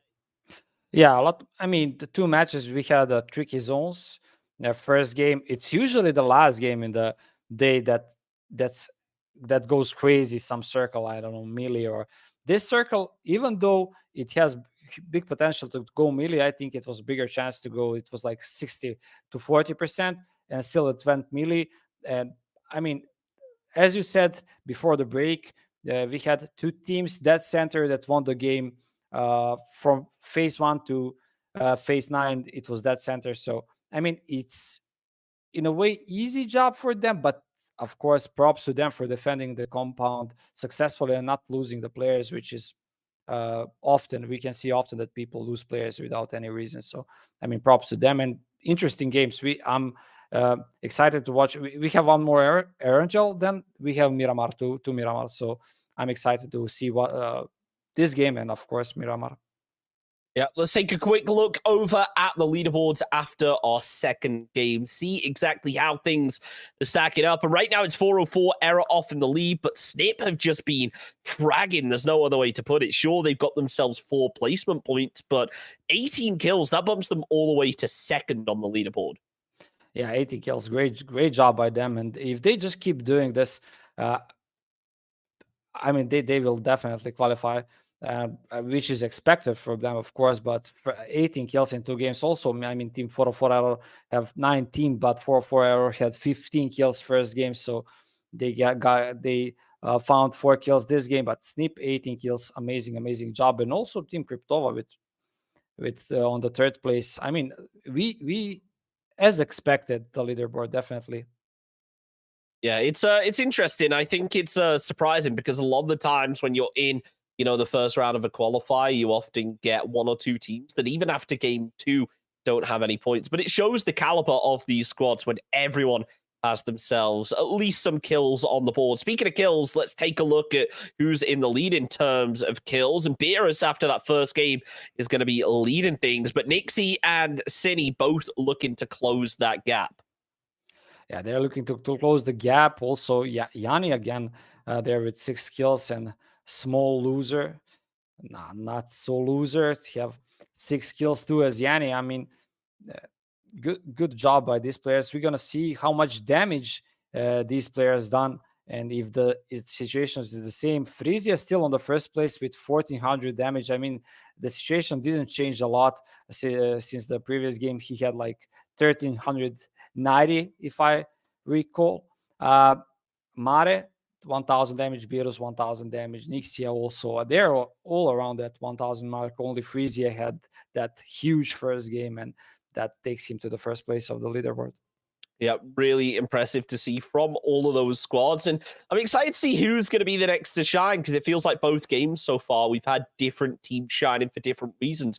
Obviously, we've had our winners, but every game, Sniff have been putting in work. Sure, they might not have made it into those top 2 situations. Sure, they haven't got a win, but they've been fragging out and fighting to get in here. Let's see if that continues on a final Erangel match of the evening before switching over to Miramar for 2 more.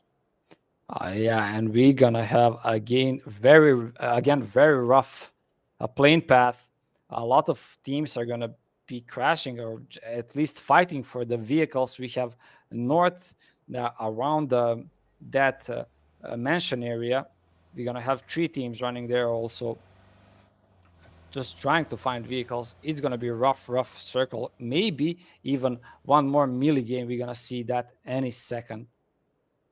Yeah, it's a rough one here for so many of these squads all dropping around each other into an area that is typically not kind of all of the players on the team loot one area. It's typically, you know, a split loot area where you'll have 1 or 2 players, you know, land in different compounds. As Nope, well, credit to them for trying to get that early game kill, but unfortunately, it's going to be the Angry Eagles that end up saying nope to that one. So they will be able to get into Yaz, even if it does mean they will be challenged soon enough. We knew that Yasnaya was going to be contested off of our drop map, but it's interesting to see the fact that it's taken until game 3 to actually see any teams drop here.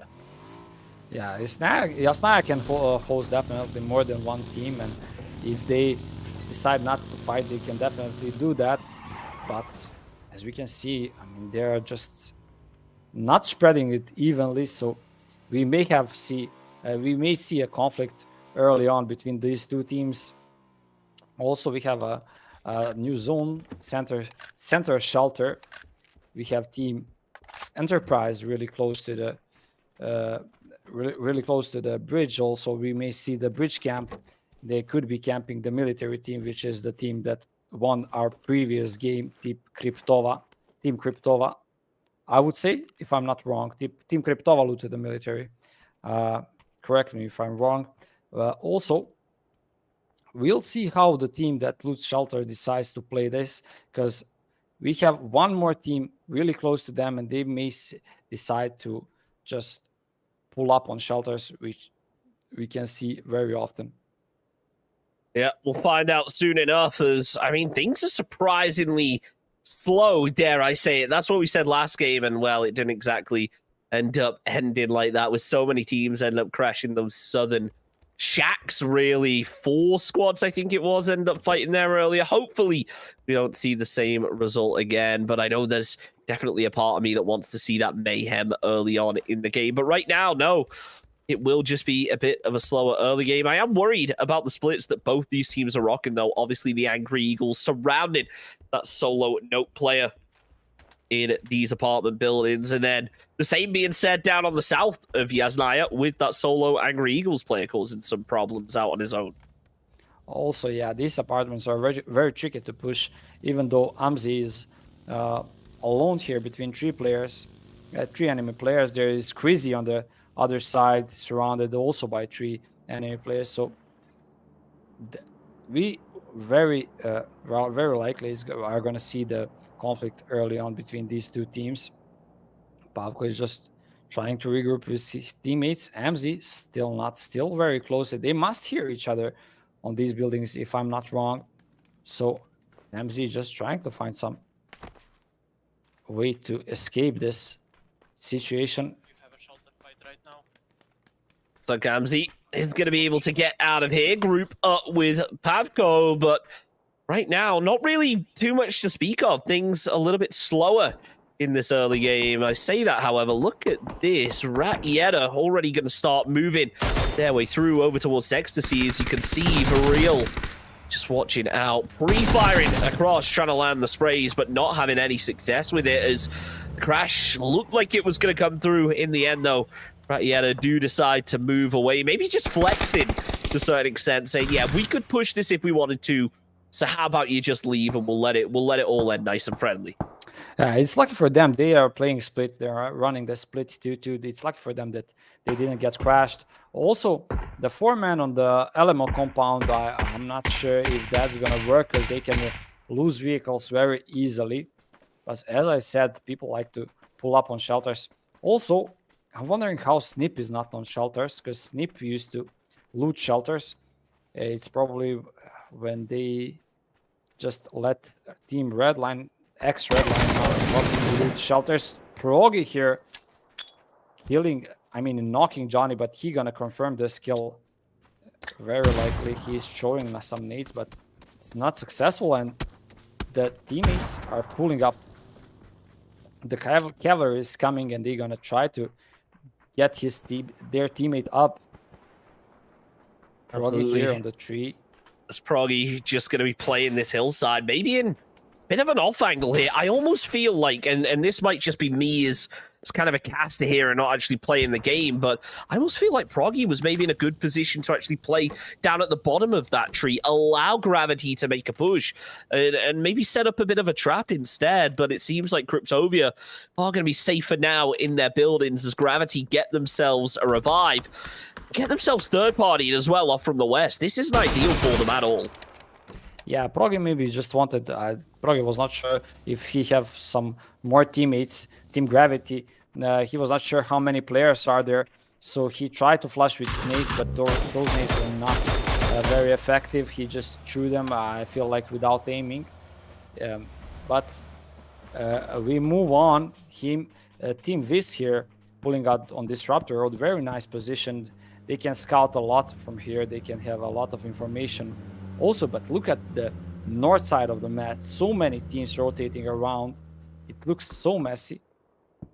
Absolutely. I think messy is the key word here, isn't it, with how things are going to end up being. And that's the theme of the night, seemingly, in the Odyssey Masters. Everybody is just sending it into each other to a certain extent. But there's a sense that they're trying to play discipline, but once you get yourself that opening knock, it's so hard not to want to push for a second. And we're already seeing that right now with Ratieta. So they got themselves an opening knock onto Viriel. Trying to flush it out with the frag grenade. Not going to be able to, but in the end, it's the SLR that does. And maybe realizing that Sextasy have backed off of this one. Over towards the center, though. Nope, taking a fight of their own. They've lost 2. So now only 2 remain left up. Daffit doing what he can to scout out. Little does he know just how close Pavko is going to be on the other side. Yeah, Pavko is very close. He's going to be spotted here, but he's spotted by Team Sneak. Pavko is going to try to secure this point. He gets knocked in the process. He's going to get flashed also. Team Sneak cost him a lot of troubles. Nixia hit some shots there, which distracted him, and he tried to secure this kill very badly, but it didn't go well for him. Also, team lost one player there on that liquid compound. As we move on, Tyrius left alone here on this yellow house is not a great spot to be. Also a new, if you lose a vehicle, but we'll see. I don't want to caster curse him again like I caster cursed Nixia in the previous game. On the topic of Nixia and his squad, I can't help but notice just how split Snip actually are right now. They are a 4-man split, I think it's fair to say, not really a 2-2 as such. As I mean, even the players that are close together are at least going to take a couple seconds to get to each other. It's not an immediately regroupable situation, I guess it's fair to say. Cryptovia, though, equally split, but maybe unaware of just how much danger they could be in. If Voxes manages to land himself that peak and get a little bit of info, then they're going to be in some serious trouble. But right now, at least, Proggy's going to be safe. Say that as Voxes, if he just switches his attention away, if he just looks in the wrong direction, Cryptovia are in major trouble. Yeah, Cryptovia for now safe. They're playing this Moon Rock position. Team Snip, you mentioned, they're playing split, yeah. But Team Snip is known for playing splits. I remember on one of the tournaments, that was the issue when one of the teams didn't want to play split. And I remember talking to their ex-teammate, I'm not going to mention his name, but he was like, bro, they play split so hard. I just like playing like grouped up. But Team Snip is also, even though they are fragging out today, they are known for the team that have a lot of placement points usually in the tournaments. So, and that's one of the way you get placement points, by playing the split, risking it a little bit. But that eventually pays off if you don't get crashed. But look at this shift. It looks like it's going to be a quiet game, but look at this shift. Yeah, everything looks normal, and then it just pulls all the way down to the south like this. Everyone is going to be scrambling for cover. You got to think that those teams going towards farm are going to be the first ones to start kicking things off. That's absolutely the case. You can already see Enterprise going for sprays on towards most Foxes now. Inc. also going to start moving their way through. Yanni tries to open up, and it's going to be Magical in the end, who's there to return the fire, get himself the spray. Tixie in the end does manage to flush it out, but with a little bit of trouble. Out comes the frag grenade. Is it going to be enough? Seemingly certainly not. Dixie, pick up your teammate. We're on that patch, right? Pick him up, get him into the building, get him over to safety, but instead going to throw down the smoke and let the player crawl all the way. Dixie finally picks up his teammate, gets him over behind that wall. Going to make the nades a little less effective if they do manage to connect. Grendis, though, not able to connect with that mini 14 just yet. He hops in the car and gets ready to make a move. It doesn't work out as Katu with the spray takes down Grendis. Edom barely alive, just on the edge of that Molotov. Yeah, lots of troubles for the Ethan there. He will find that little spot that can't be burned with Molotov, and it's going to be trouble for the team vision if they think that no one is on top. But the Mosfox definitely can hear the player upstairs here, and Boxes, they're trying to find a way to get this kill. They want that house so bad. That will give them a lot of control of this area if they win that house, but it's not going to be an easy job, at least for now. But a lot of troubles for Team Enterprise, as Grant is just going to lose his life too. He's going to bleed out any second. Meanwhile, we have farm fight. It's no real surprise to see a fight over at farm with the way that all these teams were rotating. It is surprisingly, though, to see Gravity win that so decisively. Sure, they lost a player, but being able to clear up in no time is really impressive to see. Royce also going to be going down right there as he is spotted out by Fraji. Will be getting flushed out immediately. 404 error, going to try and work their way through a little bit further as Mosfox actually able to find yet another kill onto Enterprise. It's becoming a bit of a scrappy phase right here as everyone just tries to salvage those 1 or 2 kills without giving away too much of themselves.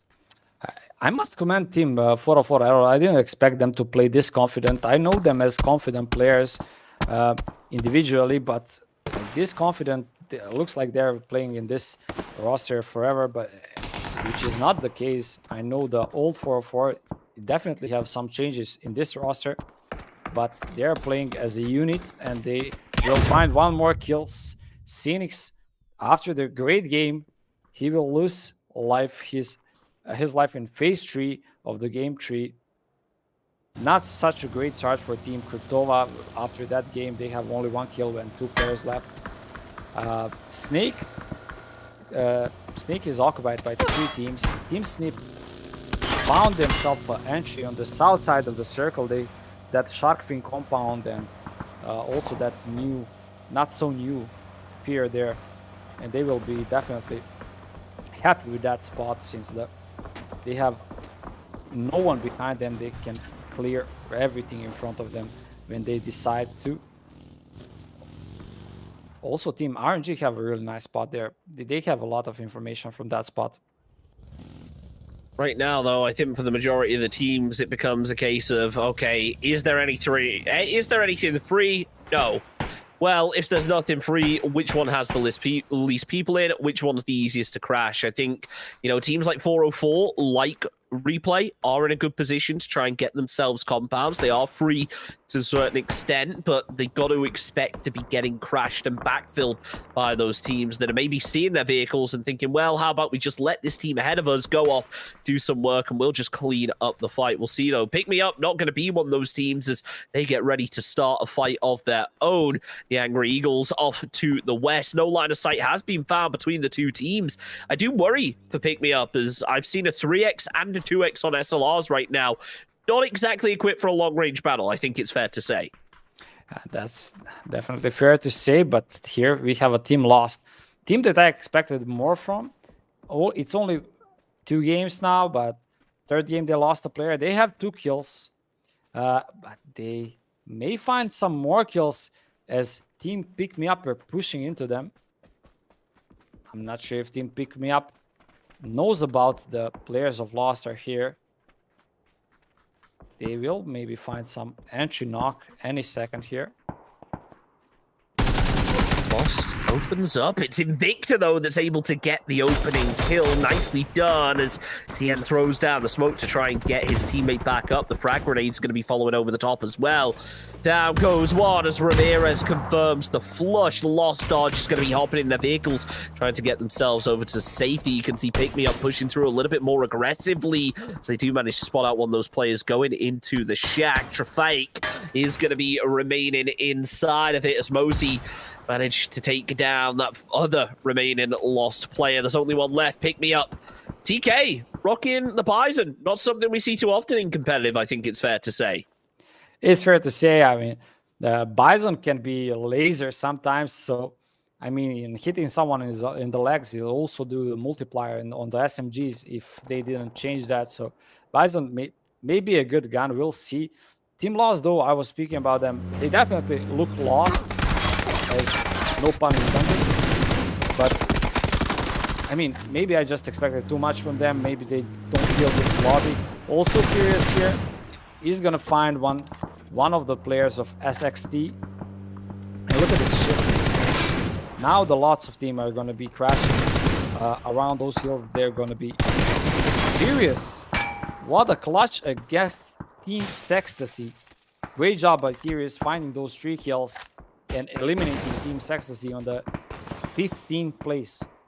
Beautifully done there to be able to defend the Wizard compound. The fact that we still have 14 teams in the lobby really says a lot about this. It's going to be tricky, to say the least, as we whittle down to the final few. Phase 4 getting ready to make a move, but you can see Replay already starting to move their way through. Haljovic also watching out. Here's the player on the other side of the wall, but has to realize there's a whole lot more than just the solo. He's going to be able to take down Daddy. Wanted to go for the flush, but it's just not happening right now. Doesn't have the line of sight onto that player. Underhand Molotov about to come through towards Haljovic, but it isn't able to connect. He moves back a little bit more as Dimjakar needs to close this gap, needs to get over to his team. I don't know what he's thinking right now. Maybe he knows that there is going to be a solo player inside one of these buildings, but needs to make the most out of it. Haljovic watching the corner, laps the spray onto Hunted. Beautifully done, and still there's a player on that corner using the wall for everything it's worth. Haljovic pre-firing onto the windows, but it just isn't happening, as now RNG start to trade it out a little bit more. Becca drops out of the window, tries to land on the same position as Squinty, but it's all gone wrong. He's landed on the wrong side of the wall. He's pinned into a corner, wants to move back a little bit more as Haljovic goes to the peak, doesn't realize where the player's going to be. It's down to the 2 versus 1. Dimjakar, where are you? I said earlier you should be there supporting your team, but no, he's still off doing his own thing. Sure, he has an idea of where that solo is, but at best they're going to be a duo going into the late game night right now. Veka flushes one out. Replay do get themselves some kills, but they've just lost a player. They know the back's down here somewhere. Sure, they find the spray. It's not going to be enough to get the kill. Veka goes down to zone, and Replay going down in 13th. A big part of that has to be the solo player split off from his squad. Yeah, it was a solo player split from the squad. Dimitar was a little bit late on that fight. As you mentioned, we have team Pick Me Up with the Eagles. As I remember, they were in the conflict in the phase 3. Now they're just continuing this. Patrick trying to find some angle. Crazy is gonna find one of the players. Pick Me Up. Have 2 players remaining, and they're both trapped in the shack. Shia Papaya is gonna try to flash, but he flashed himself. Oh no, that's so unfortunate to see. Flashing himself, Pick Me Up there to punish, as they should be, honestly, in a position like that. A player flashing themselves on the push. Ramirez lands a pretty nasty spray there, though, onto Crazy as TK is taken out. So's Ramirez. It's Pick Me Up out in 11th position right there. The Angry Eagles picking themselves up a couple kills. That zone, well, it's going to start moving in about 30 seconds, and Snake Compound looking dead center right now. Never a position that you really want to be playing. Yeah, pretty clean fight from the Team Eagles. We have Traffic still and Team Gravity just right under the Eagles. They will not be coming down anytime soon, since they have still part of the zone on that far north, but there is a team target that's looks like they're pushing. They maybe want a part of that fight, part of the cookie for themselves on that top of the Raptor Road. Also, Team Snip have a task in front of them. That's how to enter the zone, because entering the zone straight as they initially planned is not going to work. Cine found Noddy. Noddy was the only player there left, and he will confirm that kill. Now Team Snip may decide to push all the way to the north, which is the only legit play that I can see that can win you the game here. Other than that, they can only crash some of the compounds, because playing under that snake in that field on the west, it's Cardiani here in action. Absolutely is. Oh, Riche though with the drop shot, nicely done to find it, but you can already see the Vox is starting to get involved and knocks down Mare. Can't confirm the flush, but Lost will be out in 9th position. 8 teams now remain as Proggy doing what he can to try and get a little bit more info. Phase 6 just going to creep through, and you mentioned it, Snip have a pretty tricky time getting into zone ahead of them, and the fact that they've only picked up 1 kill this game, I think says a lot for a team that outside of this has only actually picked up 4 placement points. They've just been fragging to get all the way into second. So it's going to be interesting to see how they decide to switch things up, whether they're playing a little bit slower, whether they'll be able to confirm the win, whether it is just a case of if they're not getting kills, they're struggling to a certain extent. And I hope that that's not the case for a squad like Snip. Averick, though, not in a great position. I mean, if you're going for the winner-winner chicken dinner, sure, that's a great position. You're going for points and kills, maybe not so much. But as a solo, there's only so much you can ask for. Sakura, there with some nice MK shots to be able to take down Paco. It's actually Crizzy who's there to flush it away and steal the points. As Ensign just needs to get down low. Heal up a city, throwing all of that util. Only one Molotov really needs to land inside the shack, and it does. Down goes Dino as Impact eliminated out in 8. Impact eliminated, but Snip still have job to do. They have Team Eagle that just won pretty clean fight in front of them, which is not going to be an easy job. We see that Cine is hitting some shots. He's definitely making some pressure. And also they need to deal with that fight as soon as possible, because they need to find a way to get down that hill. It could go downhill for them from here, definitely. We have still Team Vision. That was pretty early on.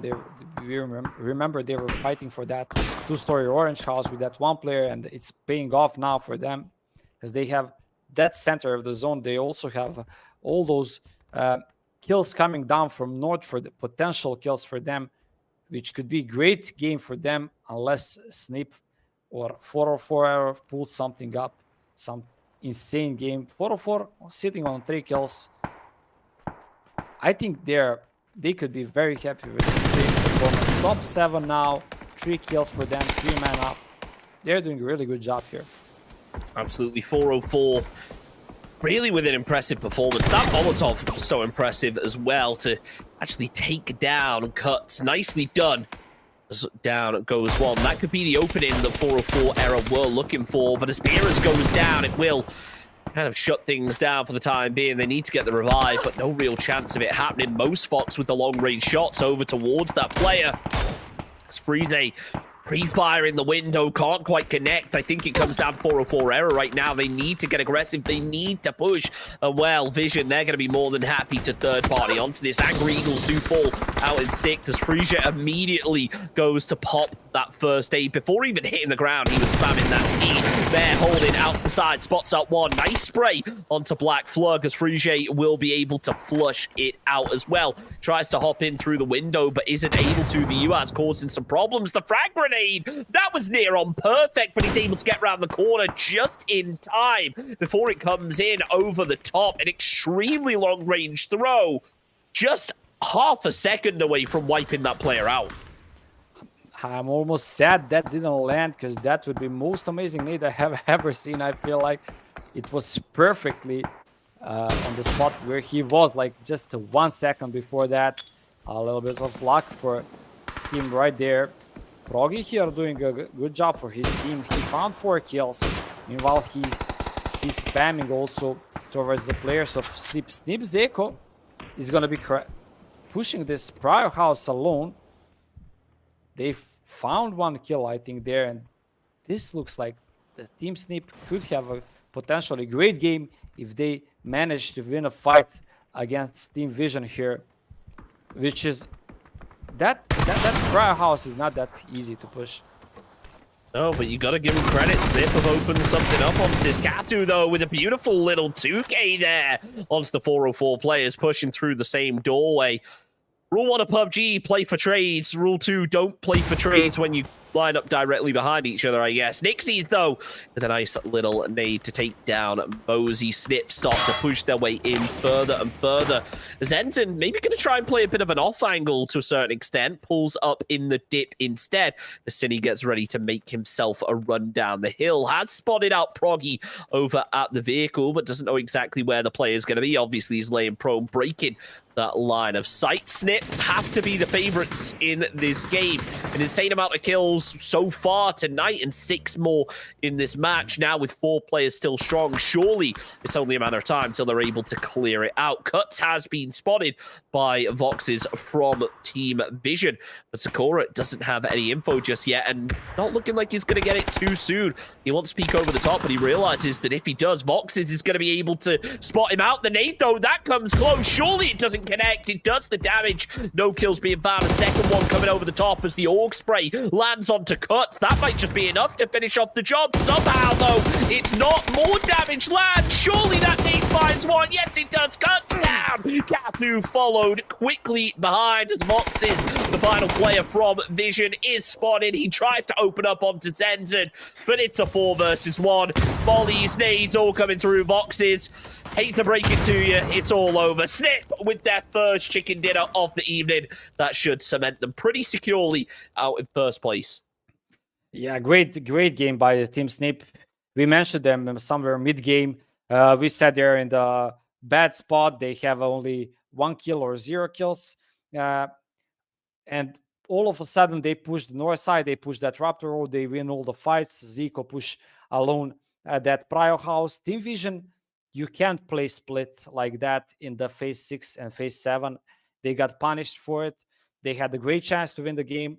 Unfortunately, they will finish on the 2nd place, which is also really good job by them. I don't want to take anything away from them, but props to Snip. Great performance by in all 3 games today, and props to all other teams. Well, that's a wrangle out the way. Still 2 more Miramar to go. Let's head back to the studio to see what we've got in store for us. And welcome back. Thank you, Chunks and Stursh, for the analysis. Yeah, that was, well, finally, Snip got a game. Yeah. With what we were saying. We did see some team kills. Yeah. Some grenades flying. That was really enjoyable to watch, actually. Yeah. A lot of action. That was really enjoyable. And so far, we got 3 different winners for each of the matches. Those were 3 matches on Erangel. The next 2 matches will be Miramar. So I think it's going to be even more interesting, that switch, to see which teams perform better on which maps. But yeah, so far, first game was 404. Team 404 Error. Second game was Cryptova. And third game, again, from the team from the Adria region, Snip. Yeah. We want to ask you to join our Samsung Odyssey Masters live streams on our YouTube channel, on Twitch, Trovo, and play some amazing giveaways where you can win in-game PUBG skins, paid safeguard vouchers, and many more. So you have to keep your eyes wide open. Watch the stream carefully with great detail, because you could be the lucky one with a lucky eye to get some in-game stuff. Exactly. Why not? I mean, I would just be sitting right in front of it there and looking at the stream all the time. It's like, where's the codes? You gotta search for it, yeah?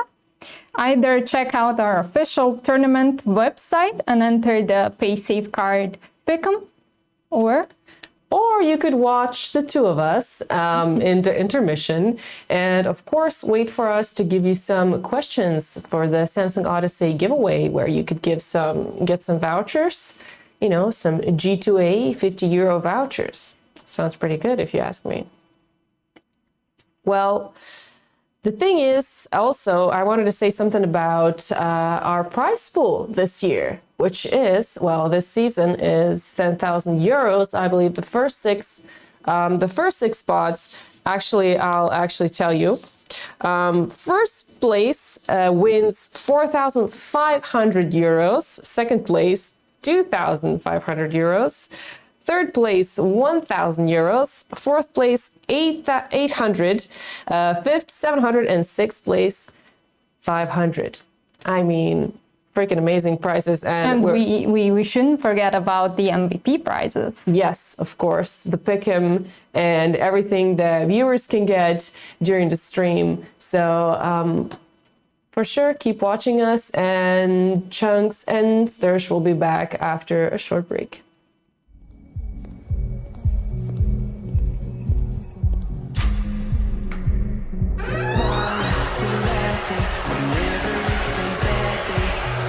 It's my band.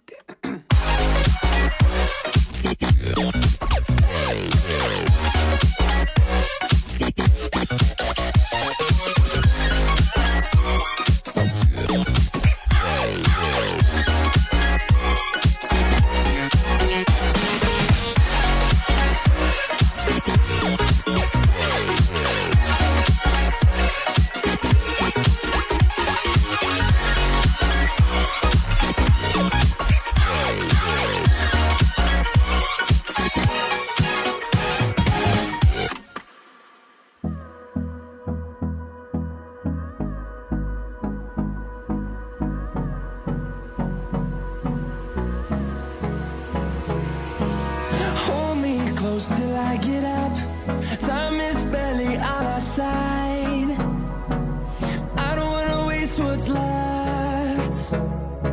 The storms we chase are leading us, and love is all we'll ever trust. Yeah, no, I don't wanna waste what's left. And on we'll go, through the wastelands, through the highways, till my shadow turns to sun rays. And on we'll go, through the wastelands, through the highways, and on we'll go.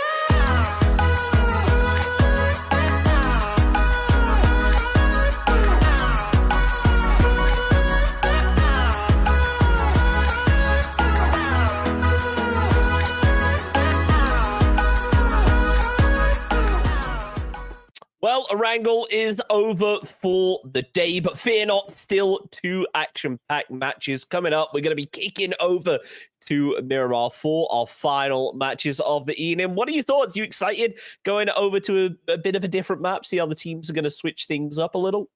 I'm excited to see other maps because, as we know, there is some maps, some team favor one map, some team favor Miramar. Me as a player, I favor the Erangel, but of course, a lot of ridge fights are expected on Miramar. A lot of probably rocky rotations. I mean, so I'm really excited to see, and I'm excited to see how players are going to split the map.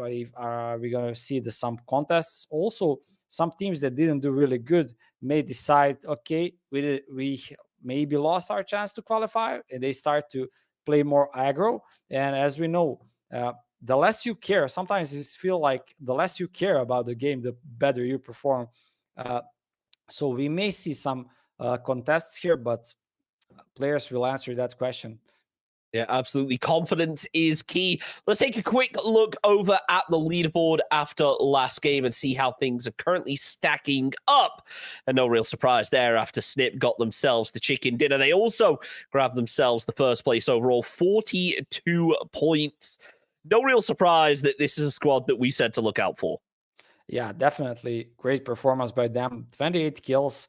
That one chicken dinner is all they needed to come on top of everyone. So 404 error, a great day by them. Also 36 points on the Team Kryptova on third place with 31 points. Team Gravity 19 points. There is from third to fourth place there is a slight gap, but we don't have that top heavy leaderboard. We have like every team still have a chance here. Even teams all the way to the bottom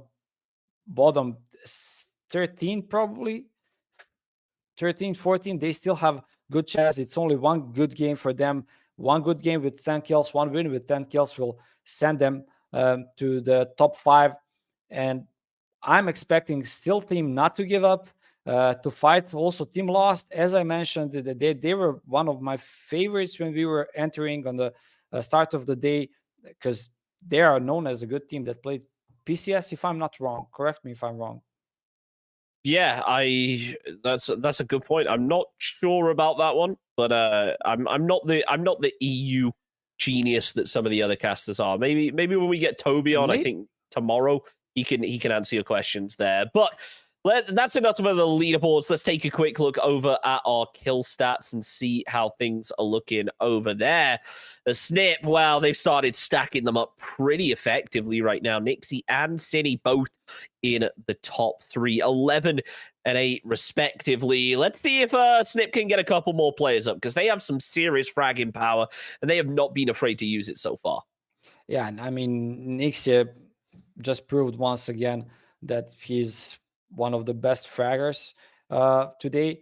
And also Cine is one of the great fraggers. I'm not sure who's the 4th player, because this is a live server. He changed his nickname. I didn't see that name before in Team Snip.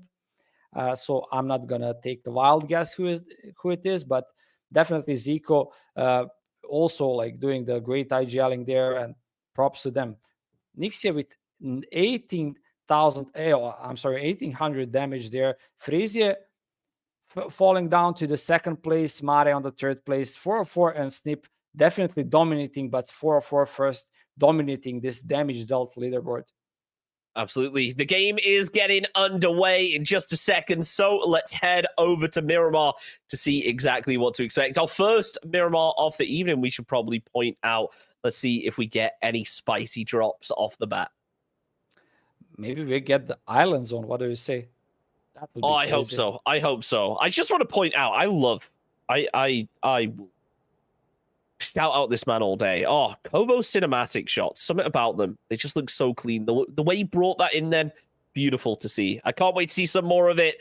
And I can't wait to see what the game has in store for us this evening, as we have 2 more matches remaining. Obviously, we've not played any Miramar, so let me pull up my cheeky drop spot cheat sheet. And 3 teams currently plan on landing Los Leones, 2 in Chumacera. It looks like most of them have changed their mind. You mentioned Kovo. I mean, I must say, if we have one-man army on this server, that's Kovo, definitely. Kovo is doing amazing job with its cinematics, and also, like, he's not missing any action, looks like.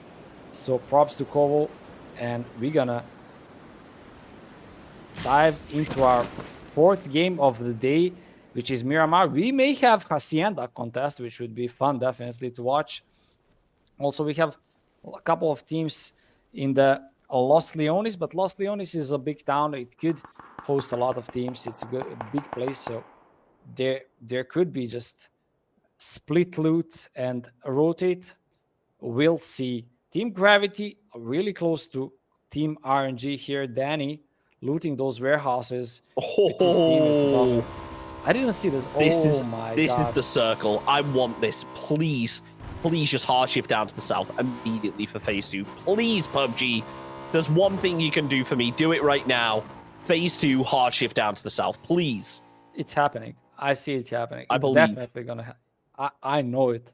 Is that either? I mean, there is only 2, like it's in north or south here, but I feel like it's gonna go Minas del Sur, definitely here. So I hope so. I'm keeping my fingers crossed. All right. Team SXT definitely happy about this zone. They have priority. It's just the question: what will they decide? If I'm on their place, I would probably rotate to south and just set the bridge camp, and if not, they can always come back. It's rarely you can see bridge being camped on the other side, on the northern side, so I think this is a great opportunity for them to jump on the leaderboard. But we see the team, one of the teams, Team Eagles, already rotating down on the east bridge. They're going to be crossing. They're going to be finding their loot, probably maybe even rotating all the way to the Los Higos. So very early rotations. But team on the north, I'm not sure what would you do, but like rotating still doesn't give them any priority. And I mean, they just, I guess they just loot and go late.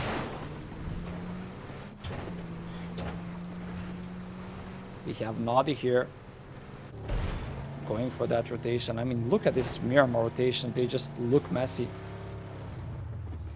Rotating, and with the Maligino is going to take that compound, which is great compound in this zone. If the zone stays up on north, it's going to be great compound to have all the informations. Also, you have a lot of bridge lines around, which is not that easy to hold, but if it's done properly, it can be a great compound to have in this zone.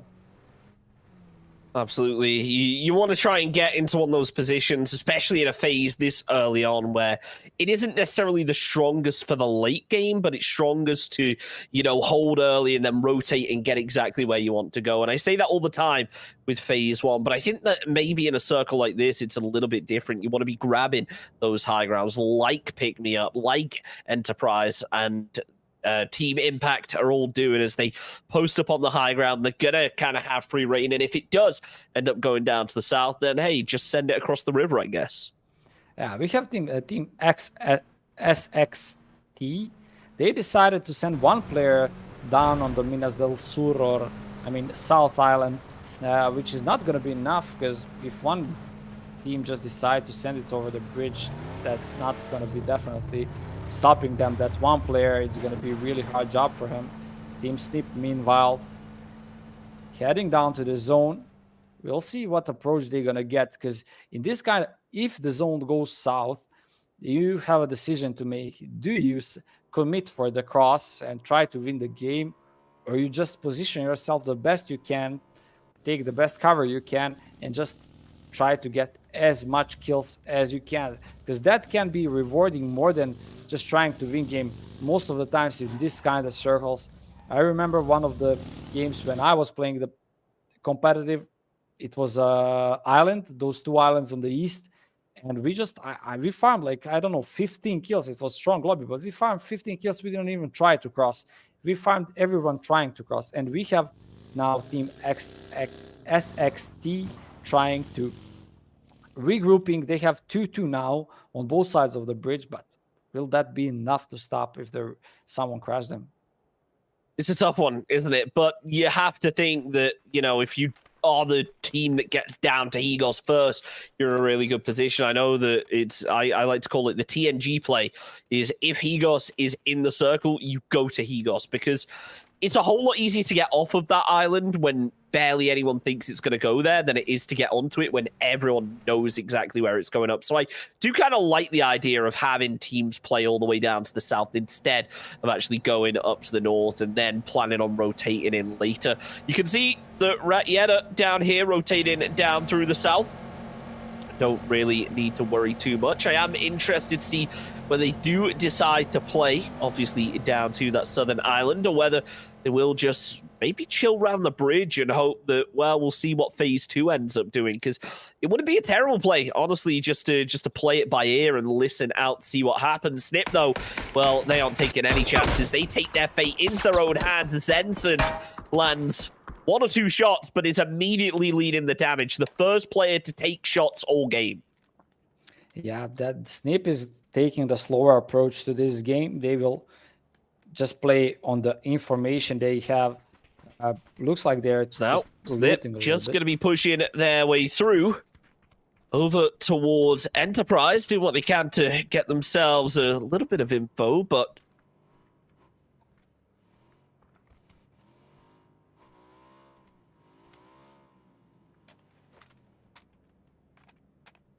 definitely Snip Zeko here knows about the team Enterprise. They're just setting up, looks like an ambush for them. Zansen have a lot of information about team Enterprise that's just playing just below the Snip. I don't think Team Enterprise will decide to push anytime soon towards the team snip. They just can't go around them. They should know about the team snip. Looks like Yanni is watching towards that direction. Yeah, they're trading some shots. Yanni don't want to commit to this fight, which is completely understandable. They're just waiting for waiting to see if the zone is going to go south. These kind of zones, I must say, I saw them a lot of times just going on the north side, really hard shift north, which is very possible we're going to see.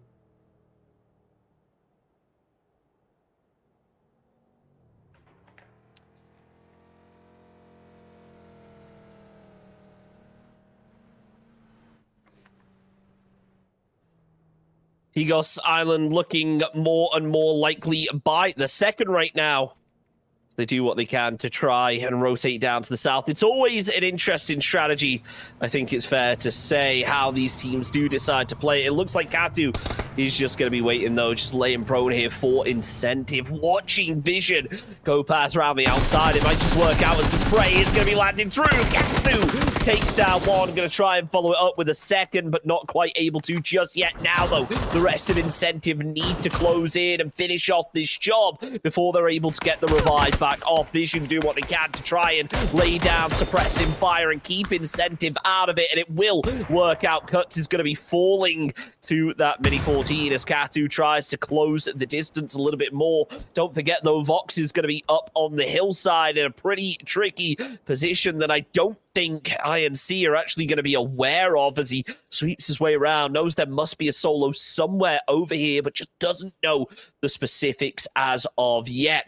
Wants to keep sneaking up round the top of Cuts as the revive is going to be coming through. They should be able to pop it off, and it doesn't look like Vox is going to be able to spot this in time. Phase 1 finally closing through. Phase 2 about to pop. Vox needs to make something happen and quick as he looks over to the side, sees Black Flug, but Black Flug, well, he spotted him out as well.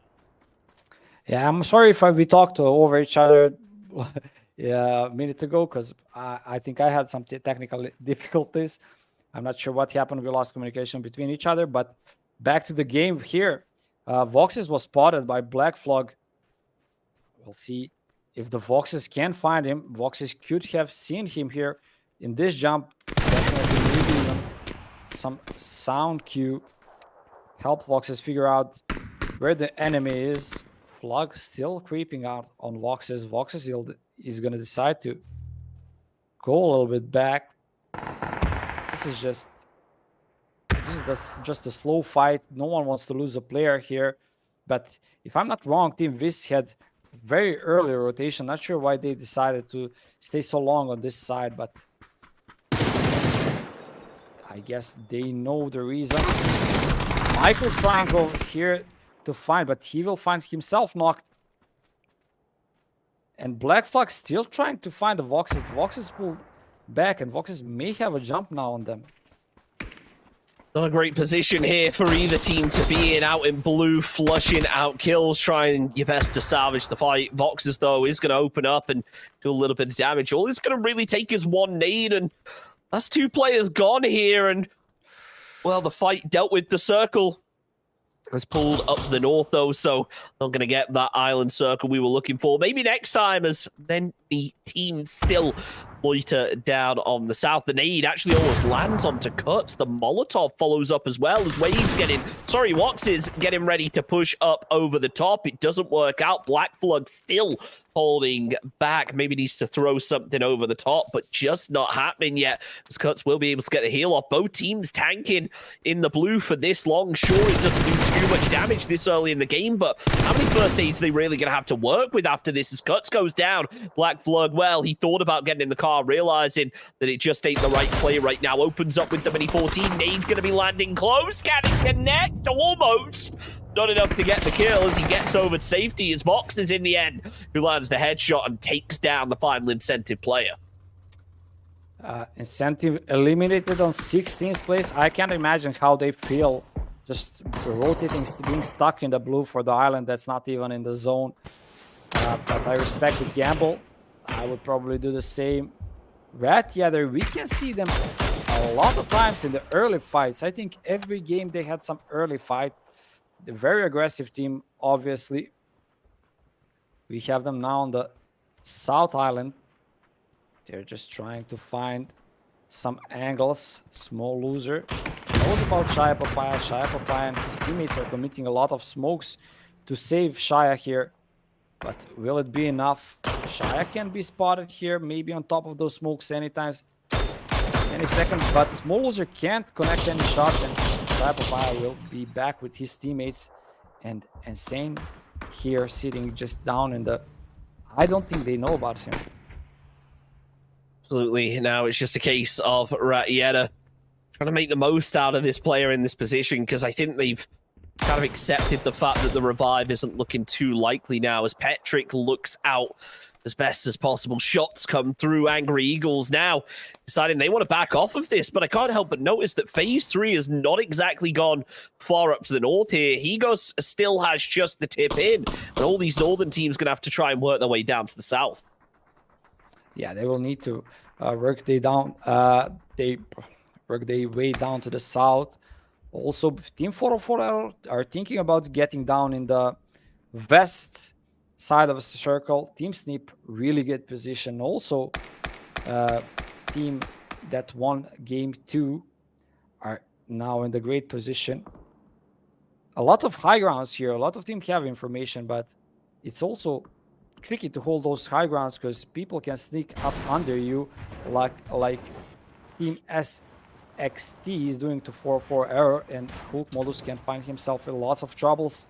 If he doesn't spot those players in time, he did spot them, and he will just turn his vehicle and go back to his teammates. Absolutely. 404 error now going to try and think about the reposition here, try and get themselves high ground position to work in from. They know it's going to be a brutal circle no matter how they enter it. May as well at least get some high ground and try and get some info out of it. The Angry Eagles, they're going to have not the hardest entrance, but maybe it's going to get a whole lot harder, as still behind them are going to be Ratieta with those DMRs just getting ready to connect over the top. Not really having much success with it just yet, though, so it looks like the Angry Eagles may just be able to get safety.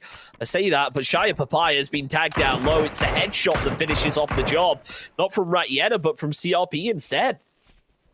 Yeah, lots of troubles for there for Team Eagles. They just pulled up with a boat, but they don't have way to get up there that easily. They need to climb those rocks while being spammed from all sides. One of the CRP players is still there spamming them, and he will find one of the kills.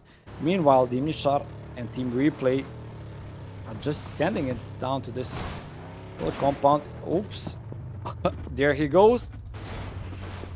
Okay, style points for Team Replay, but will they find a place to pull up?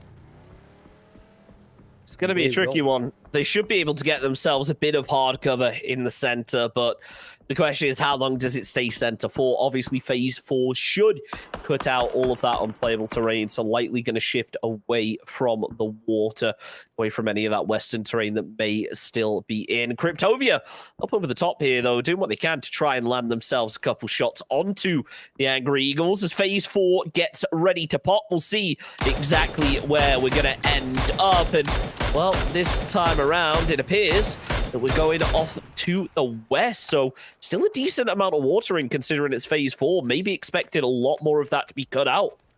Yeah, I expected it to go straight north, but I did see many times Zone not going so far from Valle del Mar. But I feel like this water should be out. It had opportunity to go all the way north and had zero water in it, but obviously it didn't. So we have now Valle del Mar circle, and a lot of teams are going to need to proceed more south and find themselves a place inside the new circle, which I expect is going to be in Valle del Mar. Most of the teams are going to be just sending it in, since we have 15 teams and 56 players remaining on the server, which is a lot for this zone. Yeah, for Phase 4 as well, it's what I like to call a pressure cooker situation, because the pressure builds and it's just a question of how long till the valve gets released and everything blows. We'll see, though.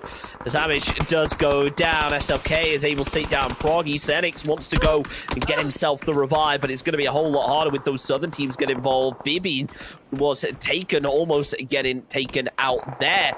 Team Nope have gone for a crash themselves. It's Renegades that are going to be the ones defending it. Pick themselves up 3 kills so far. They have lost Hunted as Danny is going to be down to low HP. You can see that Sazu is still surviving, ready to make a push through just a little further, but not really confident as a solo. The eastern side, though, equally hot as Enterprise start to move their way through. They've spotted out Vision. Yanni tries to land the spray onto one of those players, but it just isn't happening. Tixie with a whole lot more success finishes off the job, and it's seen Vision out in 15th position. Renegades are going to be the ones to eliminate Nope, though, in 14th. And it's interesting how we talk about how many teams there are, and then in just a matter of seconds, they all start to disappear.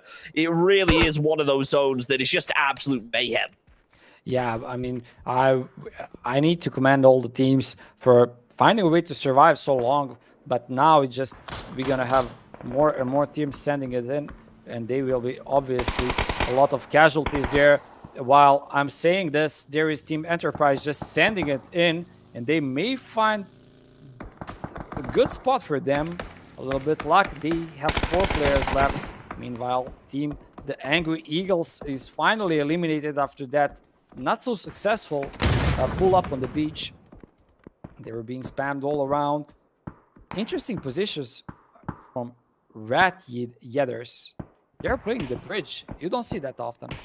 No, and you can't usually get away with it this often, especially this late into the game. But I mean, it's working out for them. They have cover, I guess. They've got boxes to work with. They know what angles they're open from, so as long as they're able to cover them, they'll be in a good position. I say that, but as the zone pulls a little bit further to the north, it's not quite as good of a position anymore, as they need to come off of this bridge with plenty of teams looking around. You got to think, though, Gravity are sitting there smiling to themselves, but the question becomes for how long, because it's almost certain that they'll get crashed by somebody at this point, right? I'm not even sure, because team on the north, maybe they don't get crashed. We have team Pick Me Up coming down from the northwest of the map. They will find themselves a nice little compound there to work with. Also, team Snip is on the north, and you don't have many people coming from the north.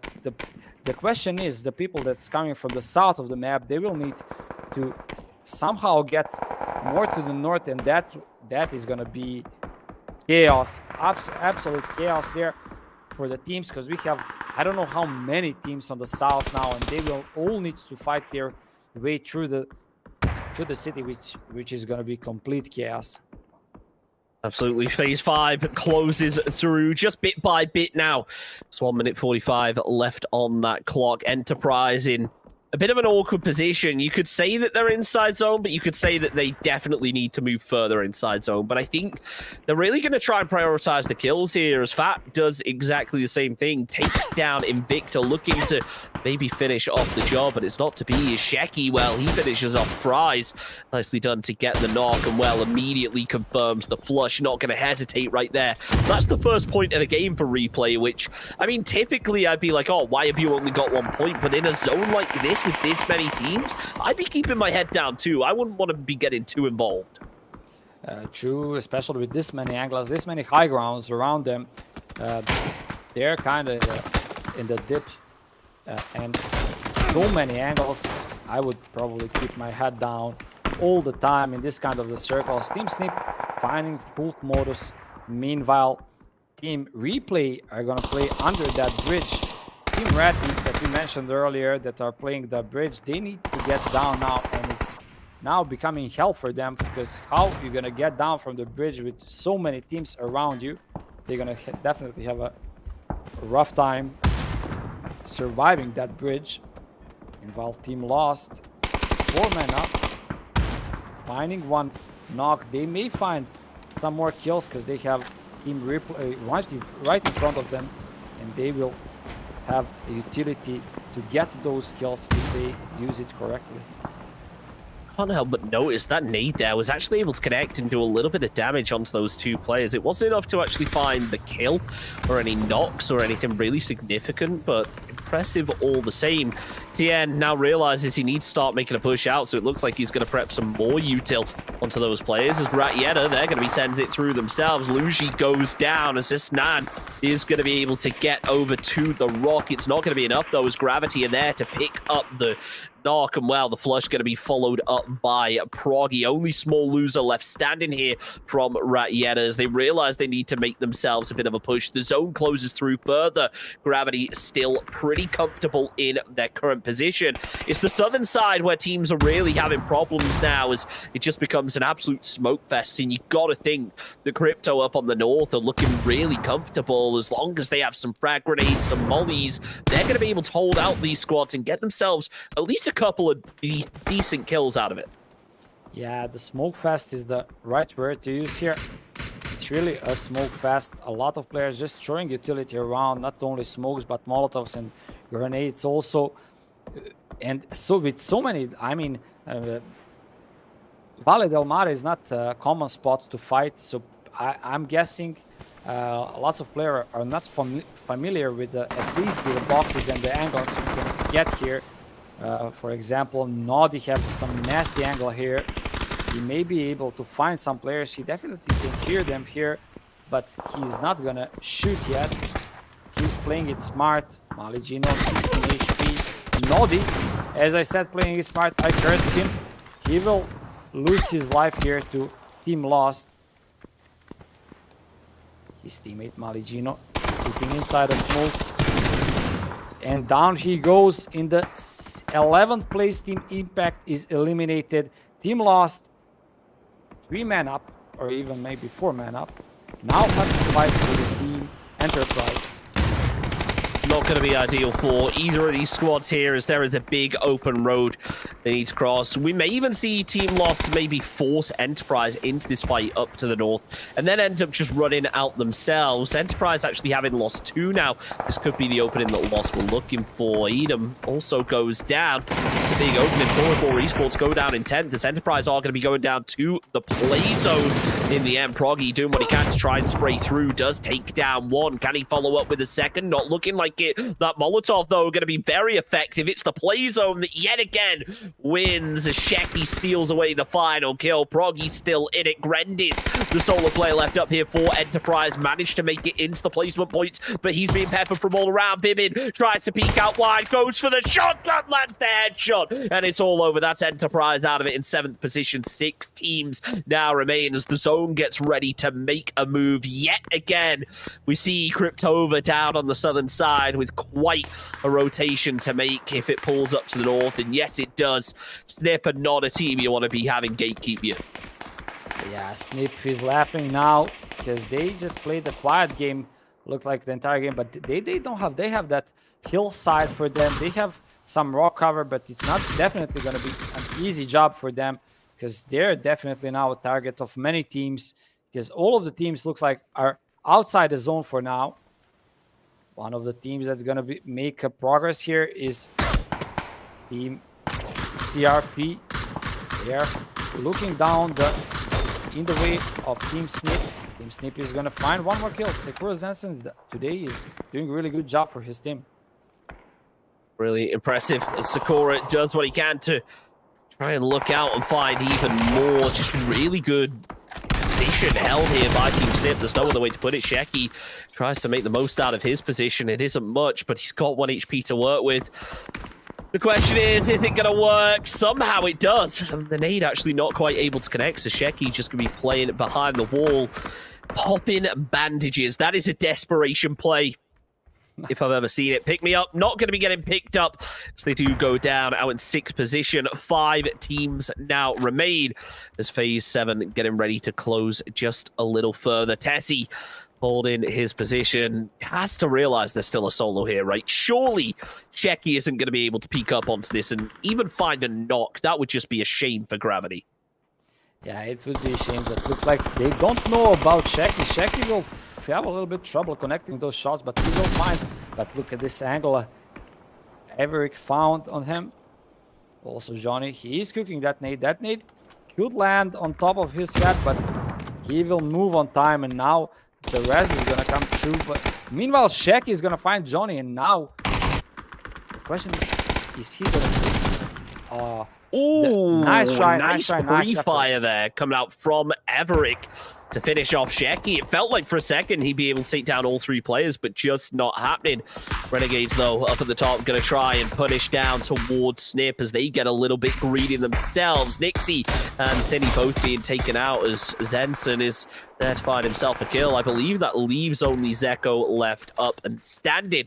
As Cryptovia are going to fall by the wayside out in 4th position. Gravity with only a solo left up. Renegades, the high ground and the player advantage. You got to be favoring them right now as Snip, sure, they had a great position earlier, but now they have to move, and there is so much open terrain up towards Renegades that they need to try and close. Nixie going to be the next player to come back up, so I guess if Snip can make it a 3-man, they're going to be in an all right position, but you can already see Zeko starting to push up. His vest is completely shredded. 3xM4 in hand, switches over to the mini. He has an idea where the players are, but as the nades come through, it's an absolute red zone. Danny ends up getting tagged up a little. Zeko knows where the player's going to be, but he needs to get these first aids off. Otherwise, these nades could do some big damage. It's only going to be bandages for now, saving those first aids till later. The vest is already shredded. Now it comes time for City down the hill to start doing the damage and hopefully take down one of these RNG players, provide a little bit of respite for Zeko up on top. Yeah, Zico is doing a really good job here holding the team RNG, but you got to respect the high ground they have, and Zico is going to get headshotted here. Now his helmet is almost gone. His vest is completely gone, as you mentioned. Zico. Squeezy is going to find a little bit nasty angle on Zico, but Zico is going to spot him here. He's going to do some damage, but Zico is going too aggressively here, and he's going to fall down. And now we have top 3 situations, Snip 2, Gravity 2, and RNG 3 with, I would say, definitely height advantage and maybe even the best position in the on the map, on the server right now. I mean, the downside for them is, though, look at the zone. It's phase 8. It's going to go down to a dot. Sure, they have a couple seconds before they really need to make a move, but they have to push through an open hillside. It seems like they've got the jump on that already, though. They've thrown down smokes. They've dropped down below. They're looking good in this current position. As Gravity starts pepper shots through, Cine hears this. He wants to get aggressive and start pushing up. M4 in hand. Wants to get the reload. Every single bullet counts in a situation like this. Still has frag grenades. Still has a Molotov to work with, but he realizes he can't expose himself to Gravity too much. Out comes the frag over towards the solo player up on the side. It bounces well, but not well enough. It's just a little bit short. The Molotov landing on the side of the smoke. It's just not connecting, though. Gravity now with only Averick left up. Nixie is anchoring this, but look at his ammo. 9 bullets in reserve here for that Mini 14, so he's just going to have to lay prone and wait for this kill. It's 8 so far for Snip, and they're definitely looking to take that into double digits and secure themselves the chicken dinner. They're 1 away as now Averick goes down. The nade comes through from Fat City, still taken out of the fight as Nixie's still in it. Vest is shredded. It'll only take a few bullets to finish off the job. Needs to use the knock player for a little bit of info, but just isn't able to. Lands the headshot, catches fire in return. A Squinzy takes Renegades kills up to double digits and potentially that much closer to the chicken dinner. But look at this from Fat right now. Has 0 bullets in reserve. The red zone comes in. Surely this has to be the end of Nixie as these nades come over the top. The Molotovs aren't able to connect. He's somehow still in it. Renegades have the zone control. Maybe point denial is the play, but that's not the Snip that I know. Nixie throws out the molly off to the tree, getting ready to swing wide with the barrel, sweeping every angle. Sees 2, only got bandages left to work with. I hate to say it, but I don't think the Snip are going to be able to get their back-to-back chicken dinner just yet. Looks like they won't, but he definitely can't say Nixie can't win this. I saw Nixie clutching so many situations. I cursed him last time, but this time I think he have really slim chances. Yeah, he tries to deny a point or he go outside the box play, but nice tries, nice effort, and win goes to Renegades. 11 kills and a chicken dinner. Pretty impressive there for Renegades. I think it's fair to say that they were a team that coming into this, we maybe underestimated. We weren't too familiar with them, but now they've shown that they can perform at the best level. There's still plenty more teams left to make those performances, though, but only one game left to do it. We're going to be back in a couple minutes, but before we do, let's send it to the studio to see what they thought of that matchup. Welcome back to the studio, everybody. We are back here, Marincha and I.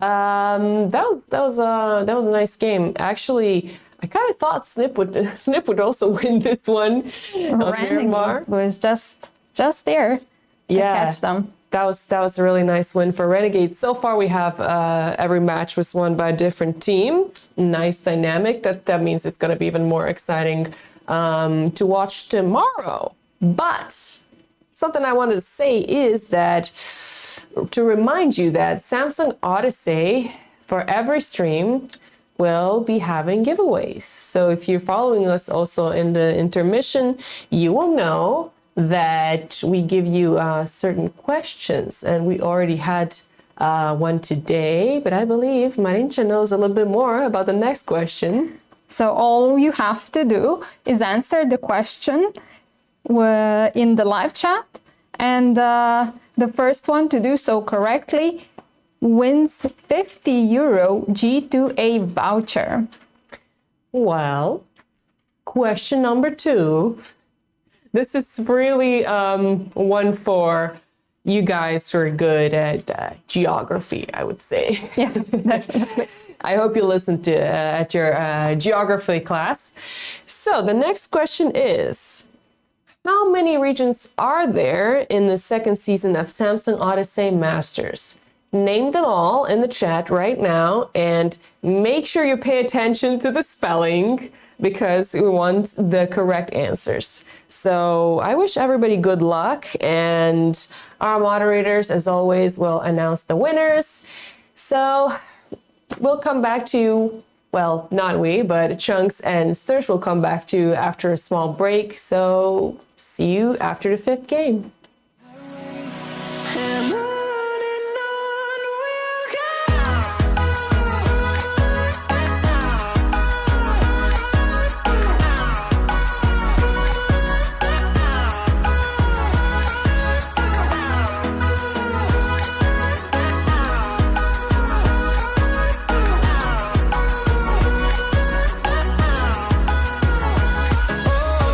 we'll go. Finding life along the way, melodies we haven't played. No, I don't want no rest. Echoing around these walls, fighting to create a song. I don't wanna miss a beat. And on we'll go, through the wastelands, through the highways, till my shadow turns to sun rays. And on we'll go,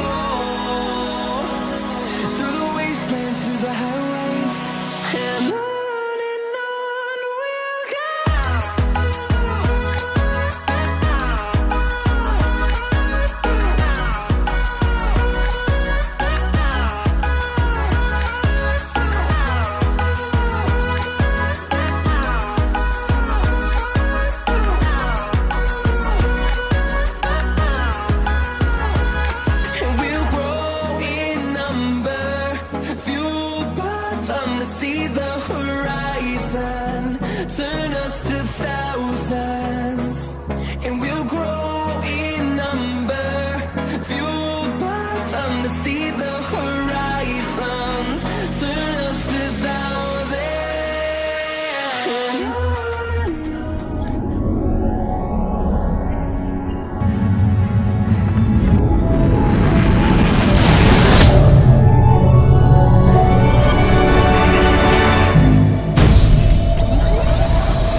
4 out of 5 matches. It's our final one. Time flies when you're having fun because it feels like we only just got started. It's time for the final Miramar of the evening. But never fear, we still have a set of 5 more games tomorrow. So make sure to follow and come by for that one because it is going to be an exciting one. Let's take a quick look, though, over at the leaderboards after game 4 and see how things are stacking up. And, well, it's a pretty close one, I think it's fair to say. Yeah, it's pretty close one. Like top 5 teams, it's really close to each other. Team Snip 57 points, I would say deserved. Team Kryptova, after the rough third game, they had a good game now, and they have 43 points that secured them second place. Team 44 didn't have a great game now, 37 points for them, 34 points on Team Renegades, and so on, so on. I mean, pretty good games, and I would say for some teams that I didn't know who they are exactly, they perform really good, and I'm just excited to see the game number 5. And also, I'm gonna be, even though I'm not gonna be casting tomorrow, I will be excited to watch the games tomorrow. Absolutely. It's going to be an exciting one, especially with a lobby like this. 4 games and 4 different chicken dinner winners. It's not something that we see too often. But I got to say, it's the kills that have been blowing my mind tonight. Teams like Snip with 37. Let's take a look at the kill breakdown and see who our current top fraggers are. And it doesn't really surprise me that Team Snip have 2 players up there, but it maybe does surprise me that Fat and Proggy have been able to sneak up there after that last match. Yeah, they sneaked up, and I mean 10 kills on both players. Team RNG that we were not so familiar with, doing such a great job and winning the game and being on the not just winning an easy game, winning a hard game. These games today are really rough for every team. For the experienced team, these games are really rough, and the teams surviving so good. Like we had 50-ish players in the phase 5. It was, I mean, amazing job by these teams.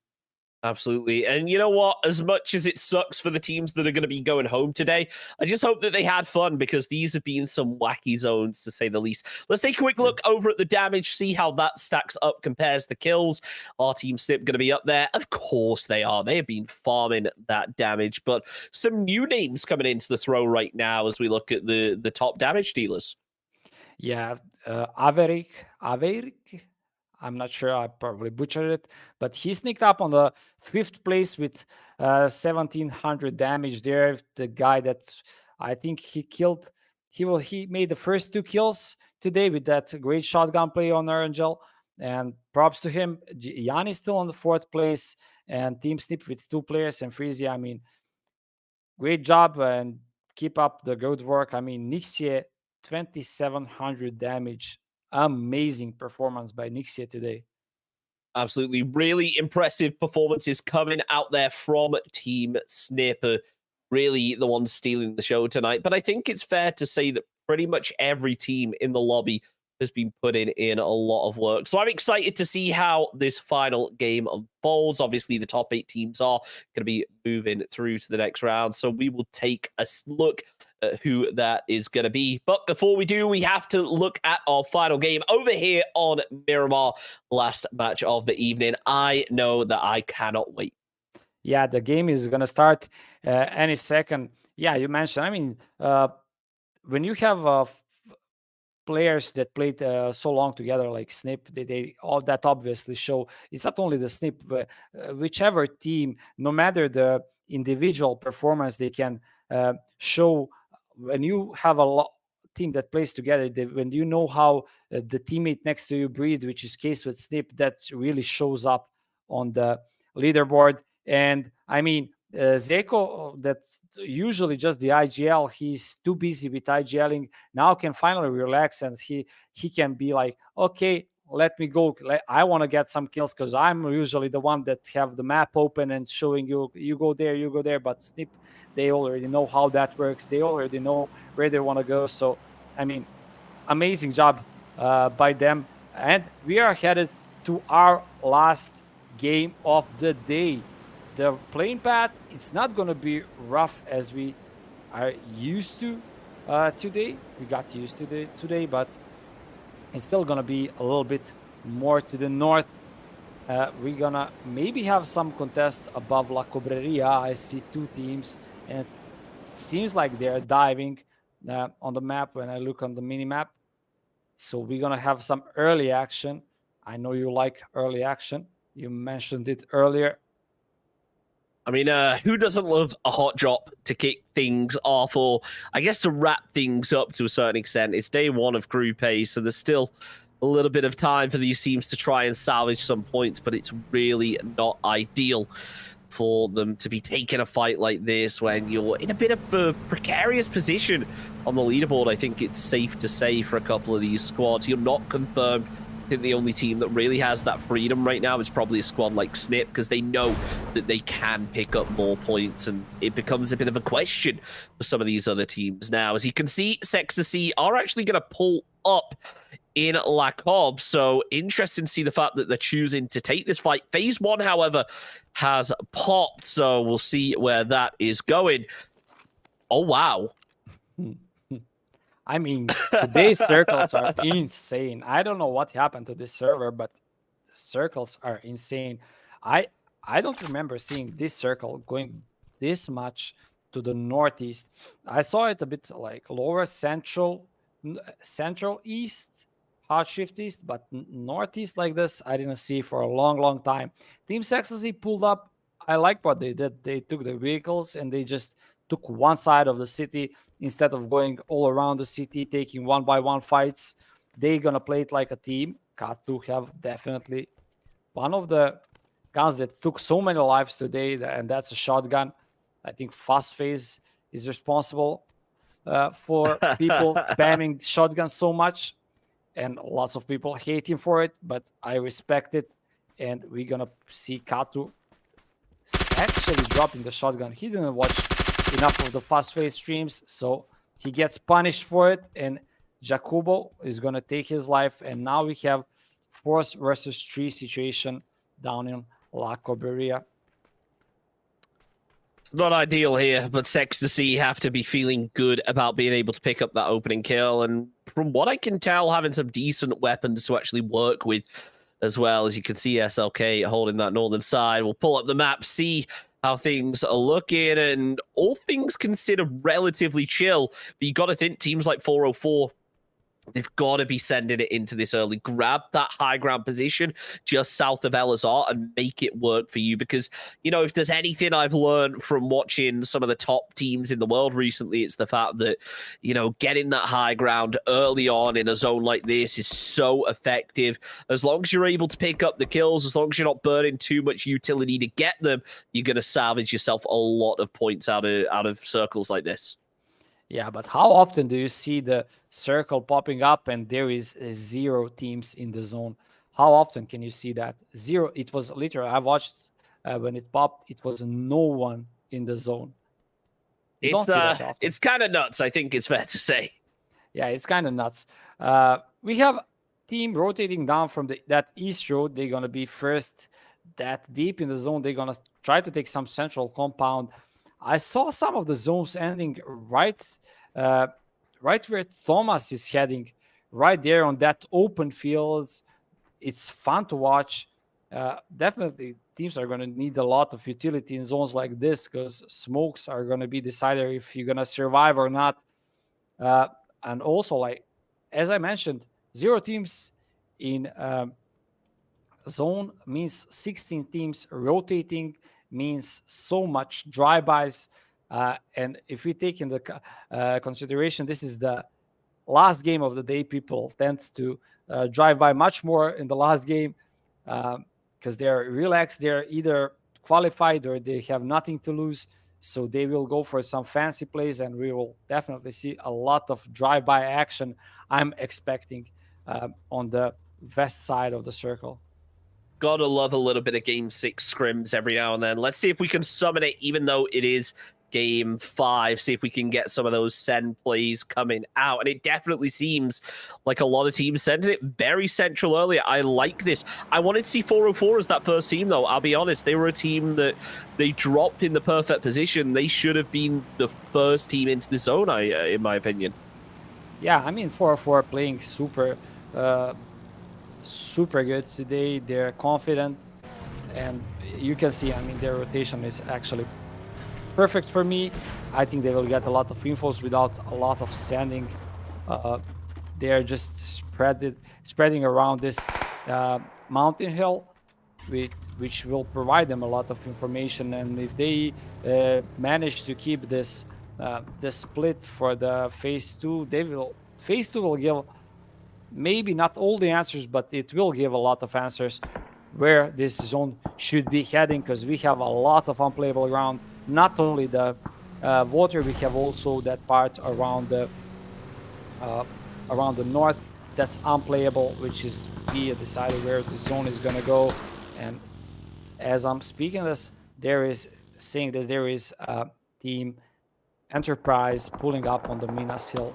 Team Snip, some early action. That's a team that have no fear whatsoever in this game. They have nothing to lose, while Team Vision is not so great on the leaderboard. What a shot by Nixie.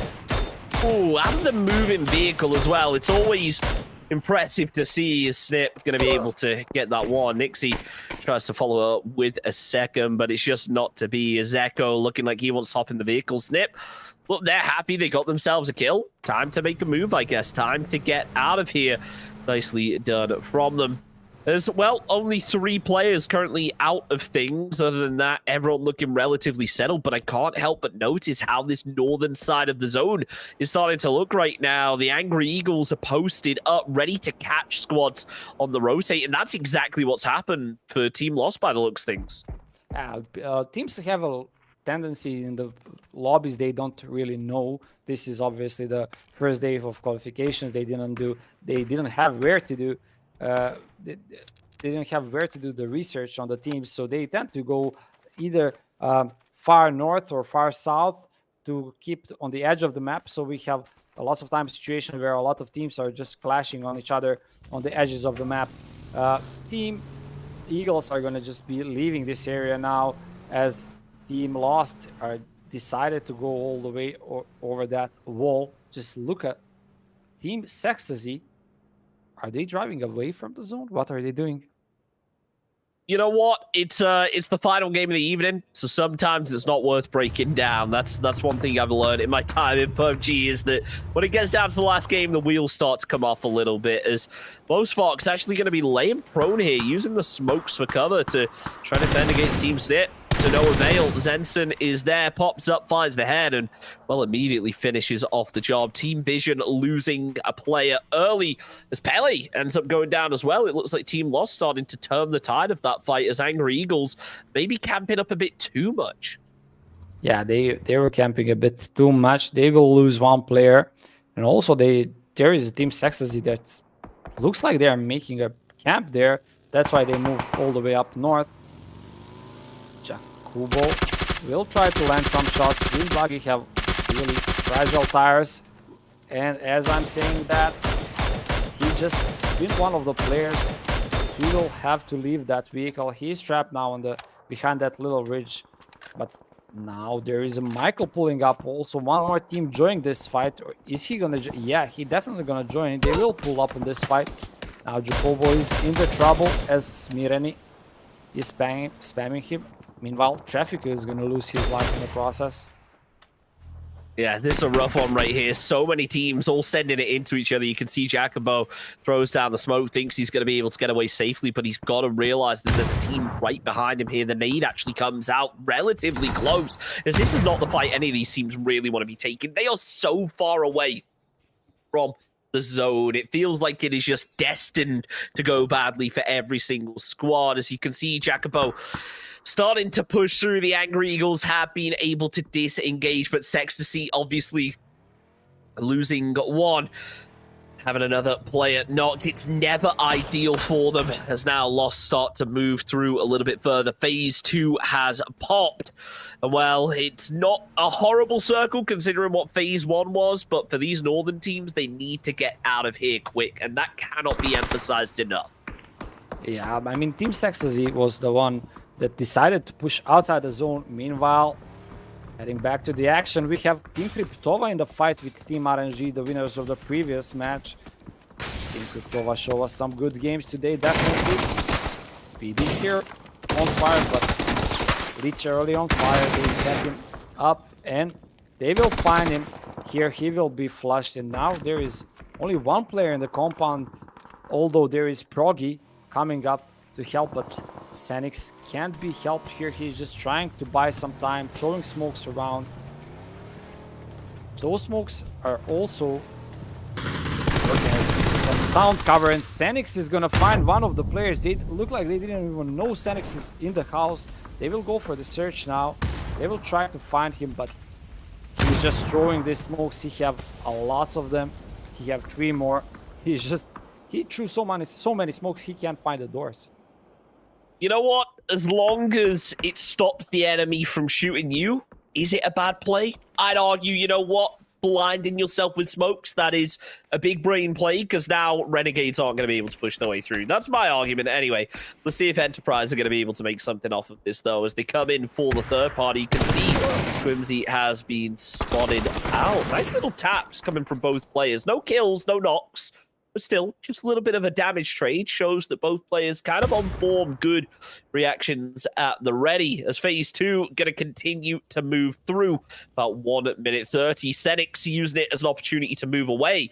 Proggy just providing that cover. Does need to be careful as fire was coming in from far off to the east. Needs to be careful not to get caught out in no man's land now. Yeah, I agree with you on that. Also, I mean, that play from Senix bought so many times. It bought enough time for his teammate to come. Even though Russia is still not with them, Proggy is there, and he bought enough time for them to get third party from the team Enterprise from the back. So they're now in the tight place, a little bit of trouble there. The zone is about to get updated. We're gonna get the phase 3, which is gonna be definitely answer for lots of these questions. We have who gonna survive and who is not gonna survive. We have still 16 teams. I mean, we need to commend players for still, I mean, this is rough circle again, and people are still managing to survive. Absolutely, it's brutal for a lot of these squads when this next circle pops. We've still got about 30 seconds till that happens, but so many people already clustered on top of each other. You can see the nades coming through here from CRP, just coming up over the top to try and connect. It's Enterprise, actually, sorry, that threw the nade down to the south, as Yanni is up on the high ground. Fat seems to know that Senix is over here somewhere, but it's going to be the Enterprise player instead that's able to find the damage onto him. Edom still just waiting here, watching the angle as Yanni knows there's going to be a player behind the wall, but focuses on the one behind the ridge instead. May end up being a misplay, but as he sees Fat make a move, he's confirmed the player is still there. All it's going to take is Fat to stand up, and, well, surely Yanni will be able to finish the job. Easier said than done, though, when Fat has a read on his position, and, well, it becomes a bit of a jiggle peak battle now.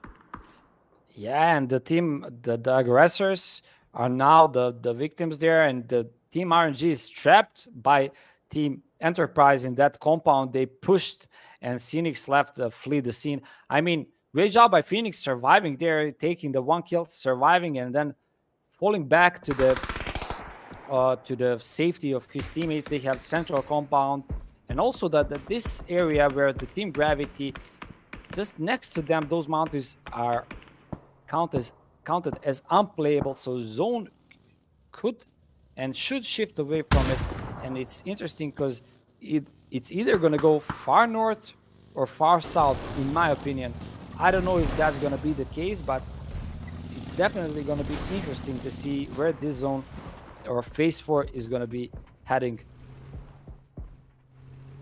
We'll see as Gravity now hold on to their position. Paco is there for a nice little headshot there onto Kreslow. Impact just posted up here, waiting for Gravity to overexpose themselves. Only 3 players here from Impact. Johnny from Gravity, though, has opened up with the damage. That forces Paco out the fight for at least a little bit as Gravity start to throw down the nades. They're able to connect with a decent amount of damage, keeping Paco pinned for at least the time being. 1 minute left until phase 4 pops, and right now, most teams seemingly okay with the zone. We'll see when that land ratio shift comes in, though.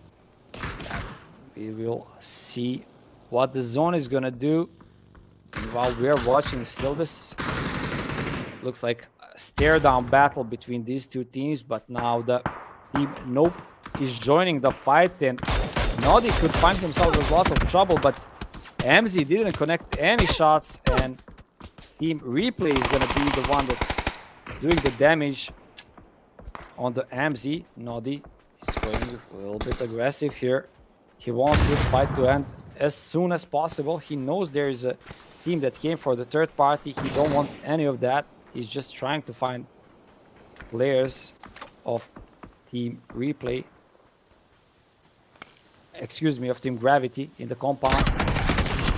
They will find him instead, and he will lose his life as they will confirm their kill straight away. This is not an easy push for them.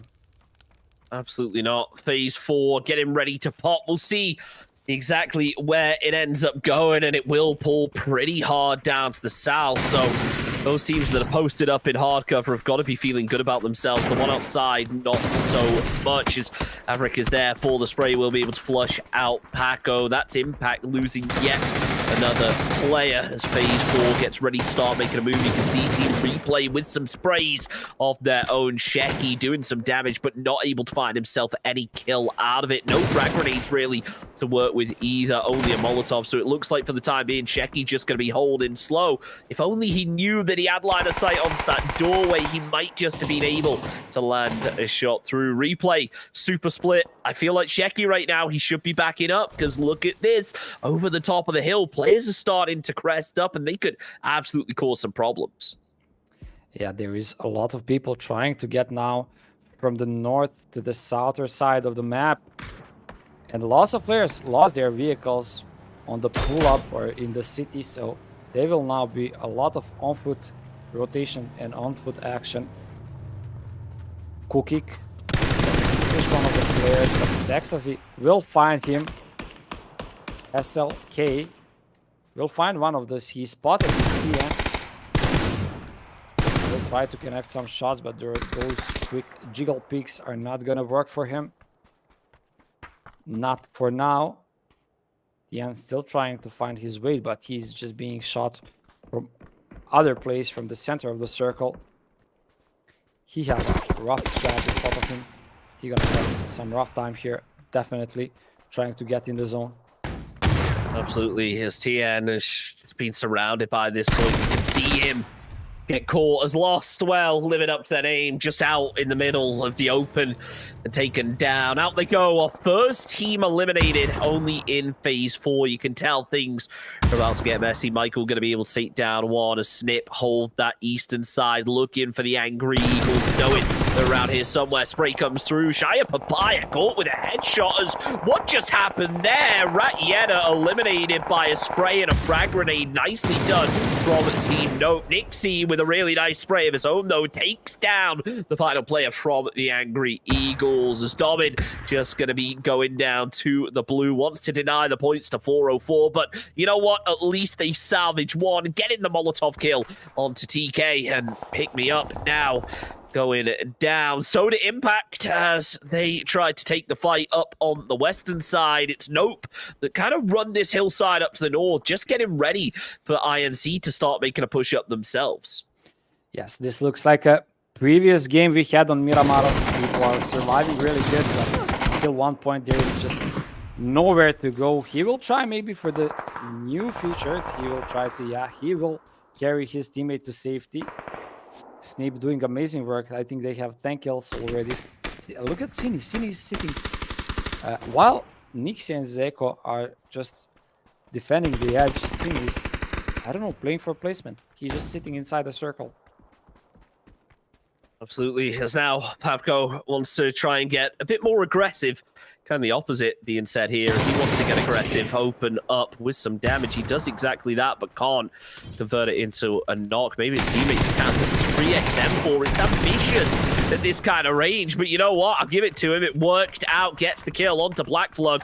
That's incentive now out in 10th position. 9 squads remain as Phase 5 gets ready to close in. You can just see Gravity. They've heard the shots. They've seen the kill feed. They know that there's at least a bit of damage onto Team Nope up here, so they're going to try and make the most out of it. Out comes the barrel spray from Breslow. Beautifully done to be able to connect, find himself the knock, follows it up with the flush as well. Bavko will be going down. That leaves 3 players left up from Nope, but Gravity have no idea where they are. Now as they spot 2 of them out, they'll know. The fire gets returned. All 3 players from Nope are going to be up ahead, and Gravity maybe saying Nope themselves as they've just realized how tricky of a push this is actually going to be. They opt to move back down the hill and maybe go for a western rotate instead. They lose Tessie. This is not the way that Gravity wanted this push to go. Yeah, they didn't want this push to go this way, but they're just forced to get back. They're just trying to buy some more time, but at the end they will need to get inside that circle. Meanwhile, Enterprise in fight with Snip. Grandis is gonna find. Is he gonna find any knocks? He will not connect enough shots on Team Snip, and they will punish him for it. He was the only one that could save the situation for his teammates, but you need to land those. You need to land those shots. Yeah, that's a rough one. I think it's fair to say he maybe been playing a little bit too much TDM. You know, taking shots over to both players and not actually killing either of them. Never ideal. Squincy, no, that's not ideal. Neither is it for Danny. And what's going on there? RNG just send the vehicle to outer space, but Shecky is more than happy to sponge up the kill onto that player falling from the sky. Replay happy with that one. That's the first kill of that kind I've seen in PUBG. Throwback to 2019. Cherry Poppins getting launched to outer space before falling to his death as well. I mean, I need to mention Kovo here. I mean, those angles he gives us the best action here, and props to Kovo for catching that beautiful flight. I mean, you don't see that often. Meanwhile, look at the zone again. A lot of teams on the edge. Only few players inside the zone. We will have, I don't know, maybe even 3-way fight not up on the north side of the circle. There is 3 teams, 1 team Gravity pushing the team Replay from the back. Team Replay may not expect this because that's just the path they took to get there. And they will be really surprised when the team Gravity, and if the team Gravity shoot them in the back. I do wonder how many backfills are really going to take place here, because feels like that's the theme of this game. As soon as a position becomes free, let's try and chase it up and finish off the job. And so far, it's not really been the case. It's not really worked out well for any of the teams who have tried it. We'll see, though. As Phase 6 gets ready to make the move. Sazu up top, just looking in the direction of Team Replay. Nope. Getting ready to strike, and maybe Gravity moving up behind could be the perfect opportunity. Do Creslow, Averick, both going to be able to open up themselves and knock each. As Nope, they tried to do the same, but they seem a little bit confused. Like, hold on, why have we managed to pinch this squad? Halovic is going to be the final player left up, as Vector will be getting flushed out. That's 8 kills so far now for Team Nope. They are just on an absolute tear. They need to clean up that final player. They just don't know exactly where he's going to be. Switches over to the 4x-M4 as Gravity start to make a push through themselves.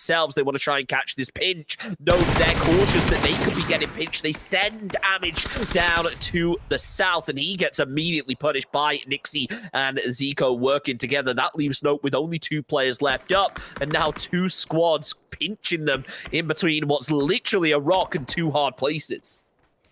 Speaking of rock solid Snip, 14 kills, amazing. I mean, great job by Team Nope.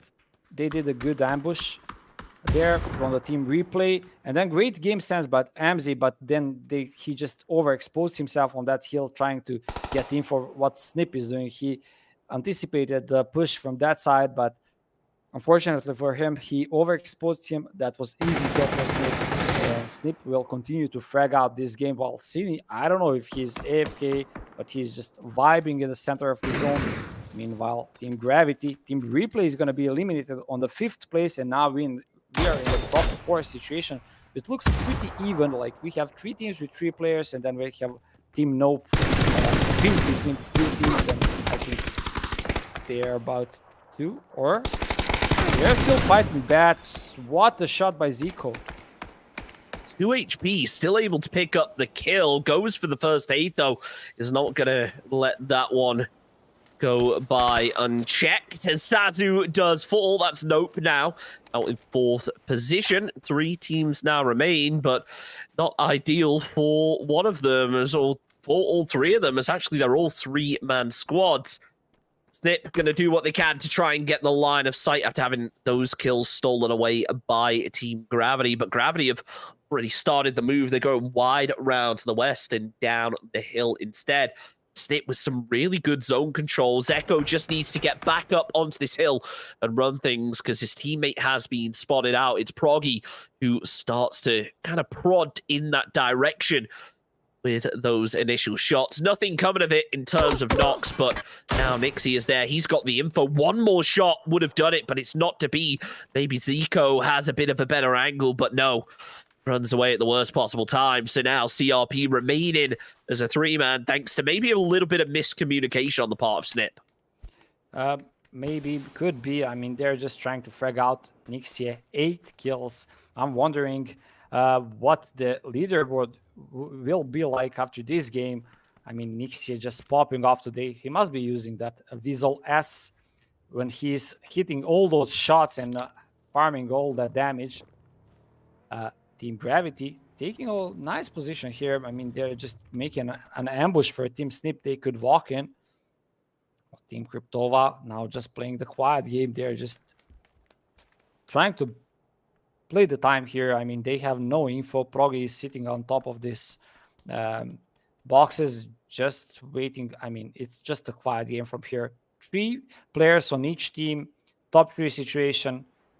Johnny is playing nice little spoiler. If Team Cryptova decides to push down from the right side, it could get messy for them. It absolutely could. It looks like Senix has an idea. There could be a player down below, but right now, not wanting to overexpose himself, realizes, look, if I try and take this player down below, his teammates are going to be looking out for me, and that's exactly what he's looking out for now, ready for the peak. But Johnny just sneaking up. All it's going to take is one clear shot, and that's exactly what he lands. Senix goes down, and now it's going to be CRP that are the first team to really take a casualty in this fight. Gravity, though, will immediately lose one after a City and Zeko working together to push through. Big spray, big damage onto Averick right there from Nixie as he throws out the nade. It doesn't look to land quite close enough.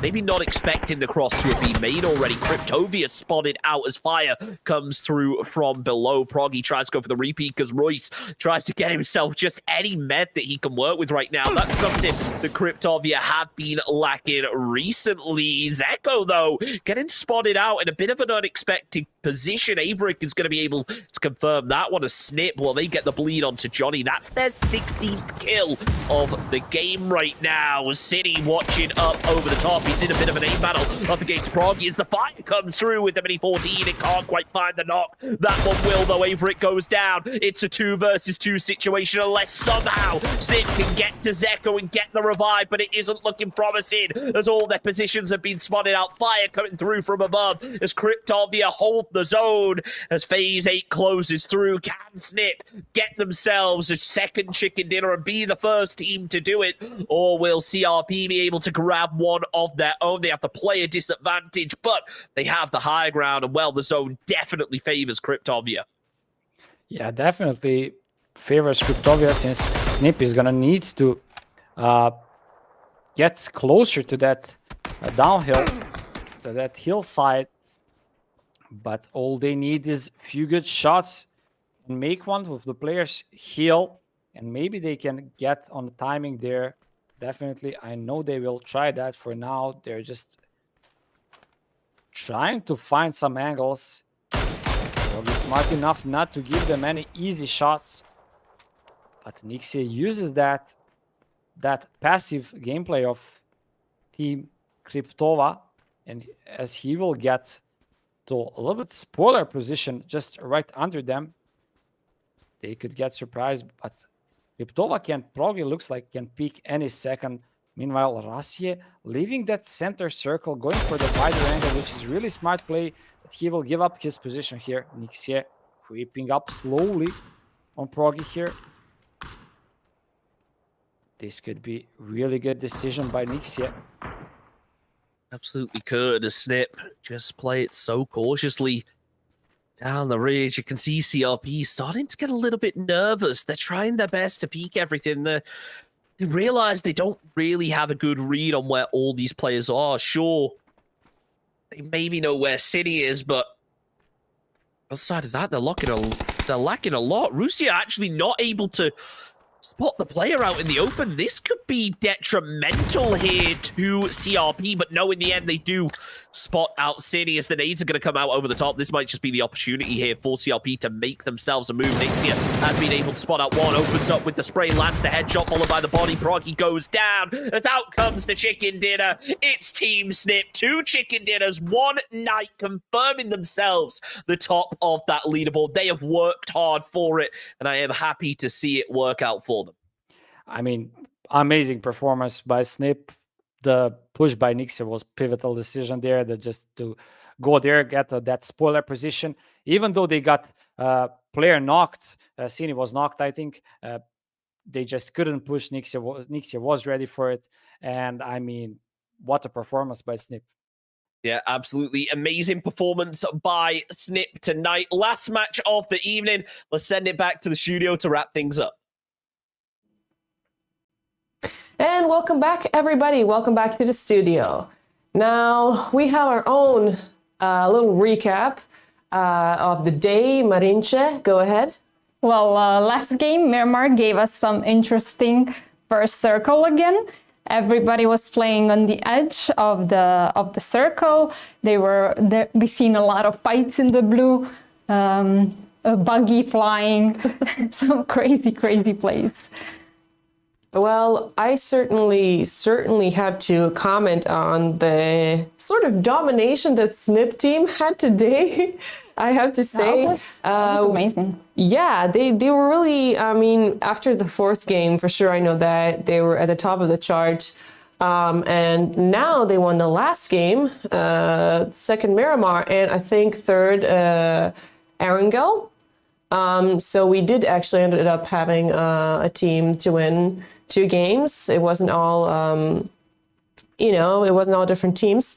But there are certainly some teams who still have a chance to do better tomorrow. And you guys, Impact, Pick Me Up, Sextasy, and the Angry Eagles, you guys got to pick up the pace tomorrow. I mean, pick themselves up. Yeah, pick themselves up.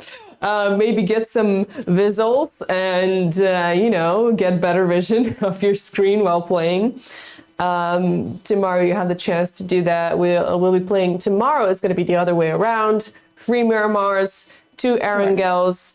And yeah, I think, Marinche, can you tell us about how are the teams going to transition from each of the groups to the finals? We will have two teams going to the finals, and we will have relegation group, which is basically another chance for the teams to get back into the finals. Relegations will go like teams from 3rd to 7th place, and then the best 8th place, they will have the chance to get back in. Well, you heard it all, guys. That's it from us. Next up is a little break, and then Chunks and Serge are going to tell you about the MVP, and we're going to look at the complete standings from today. So see you in a couple of minutes. See you soon.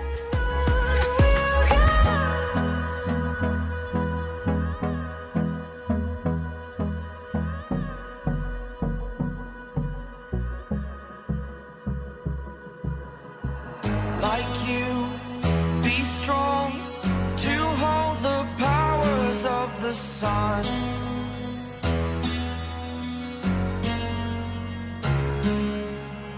To dream, believe in strength. Now I'm the only one, only one.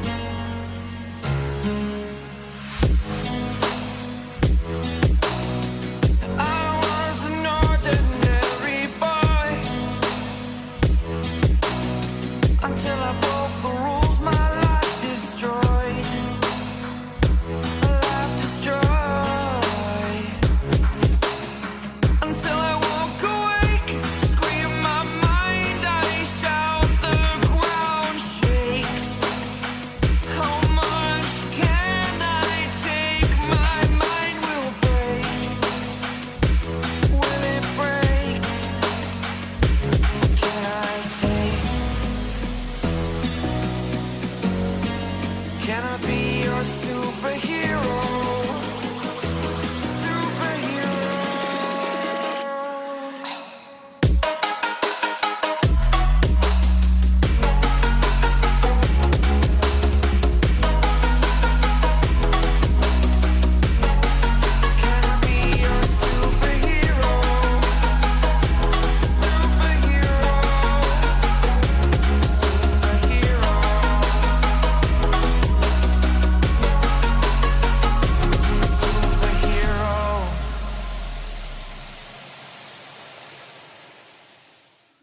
Well, that's it. Our games are wrapped up for the day, but it wouldn't be any way to end it without taking a quick look over at the leaderboards and to see who not only has made it to the top of the group, but also who is going to be taking home that MVP prize. Let's take a quick look over at the leaderboards and see how things are currently looking, shall we? And no surprises here.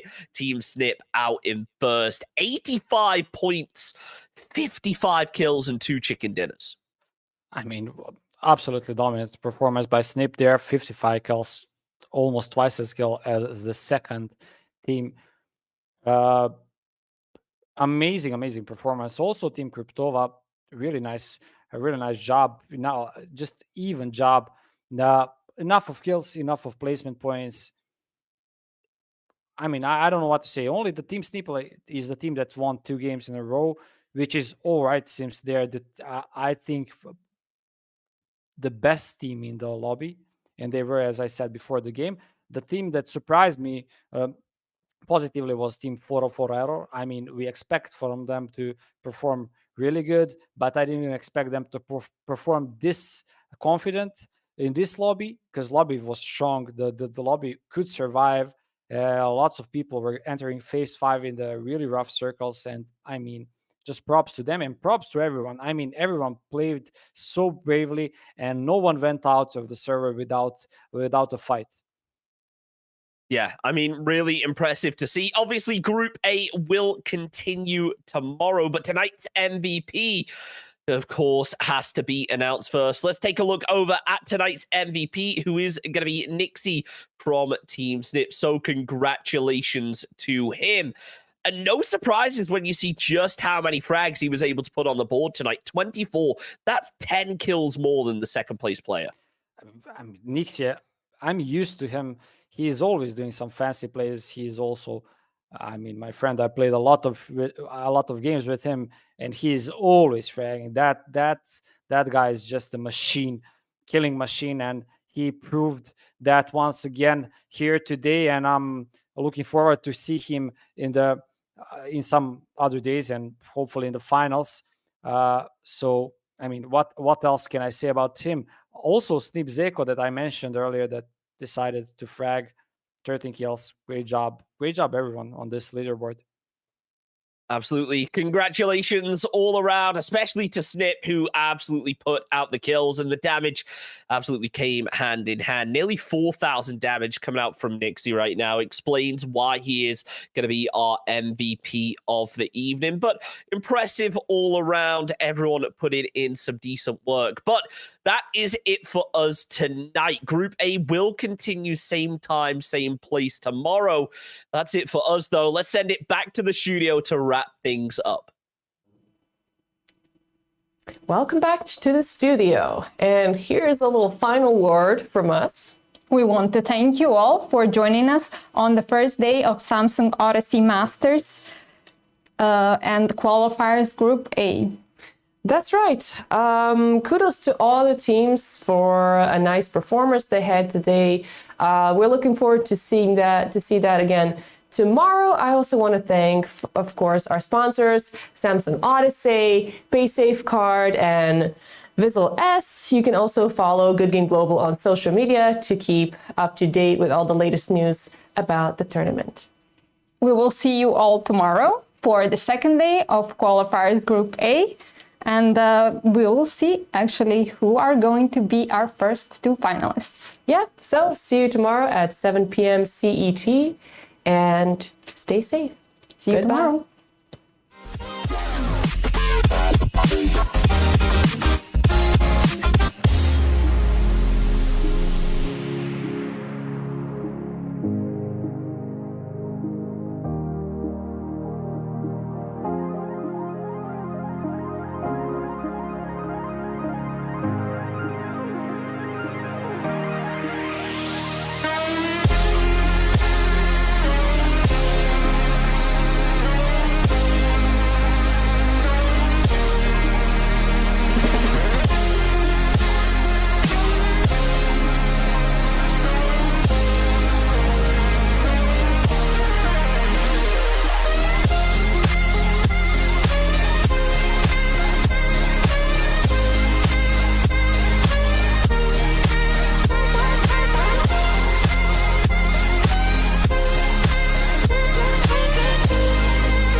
I'm selfish, get jealous.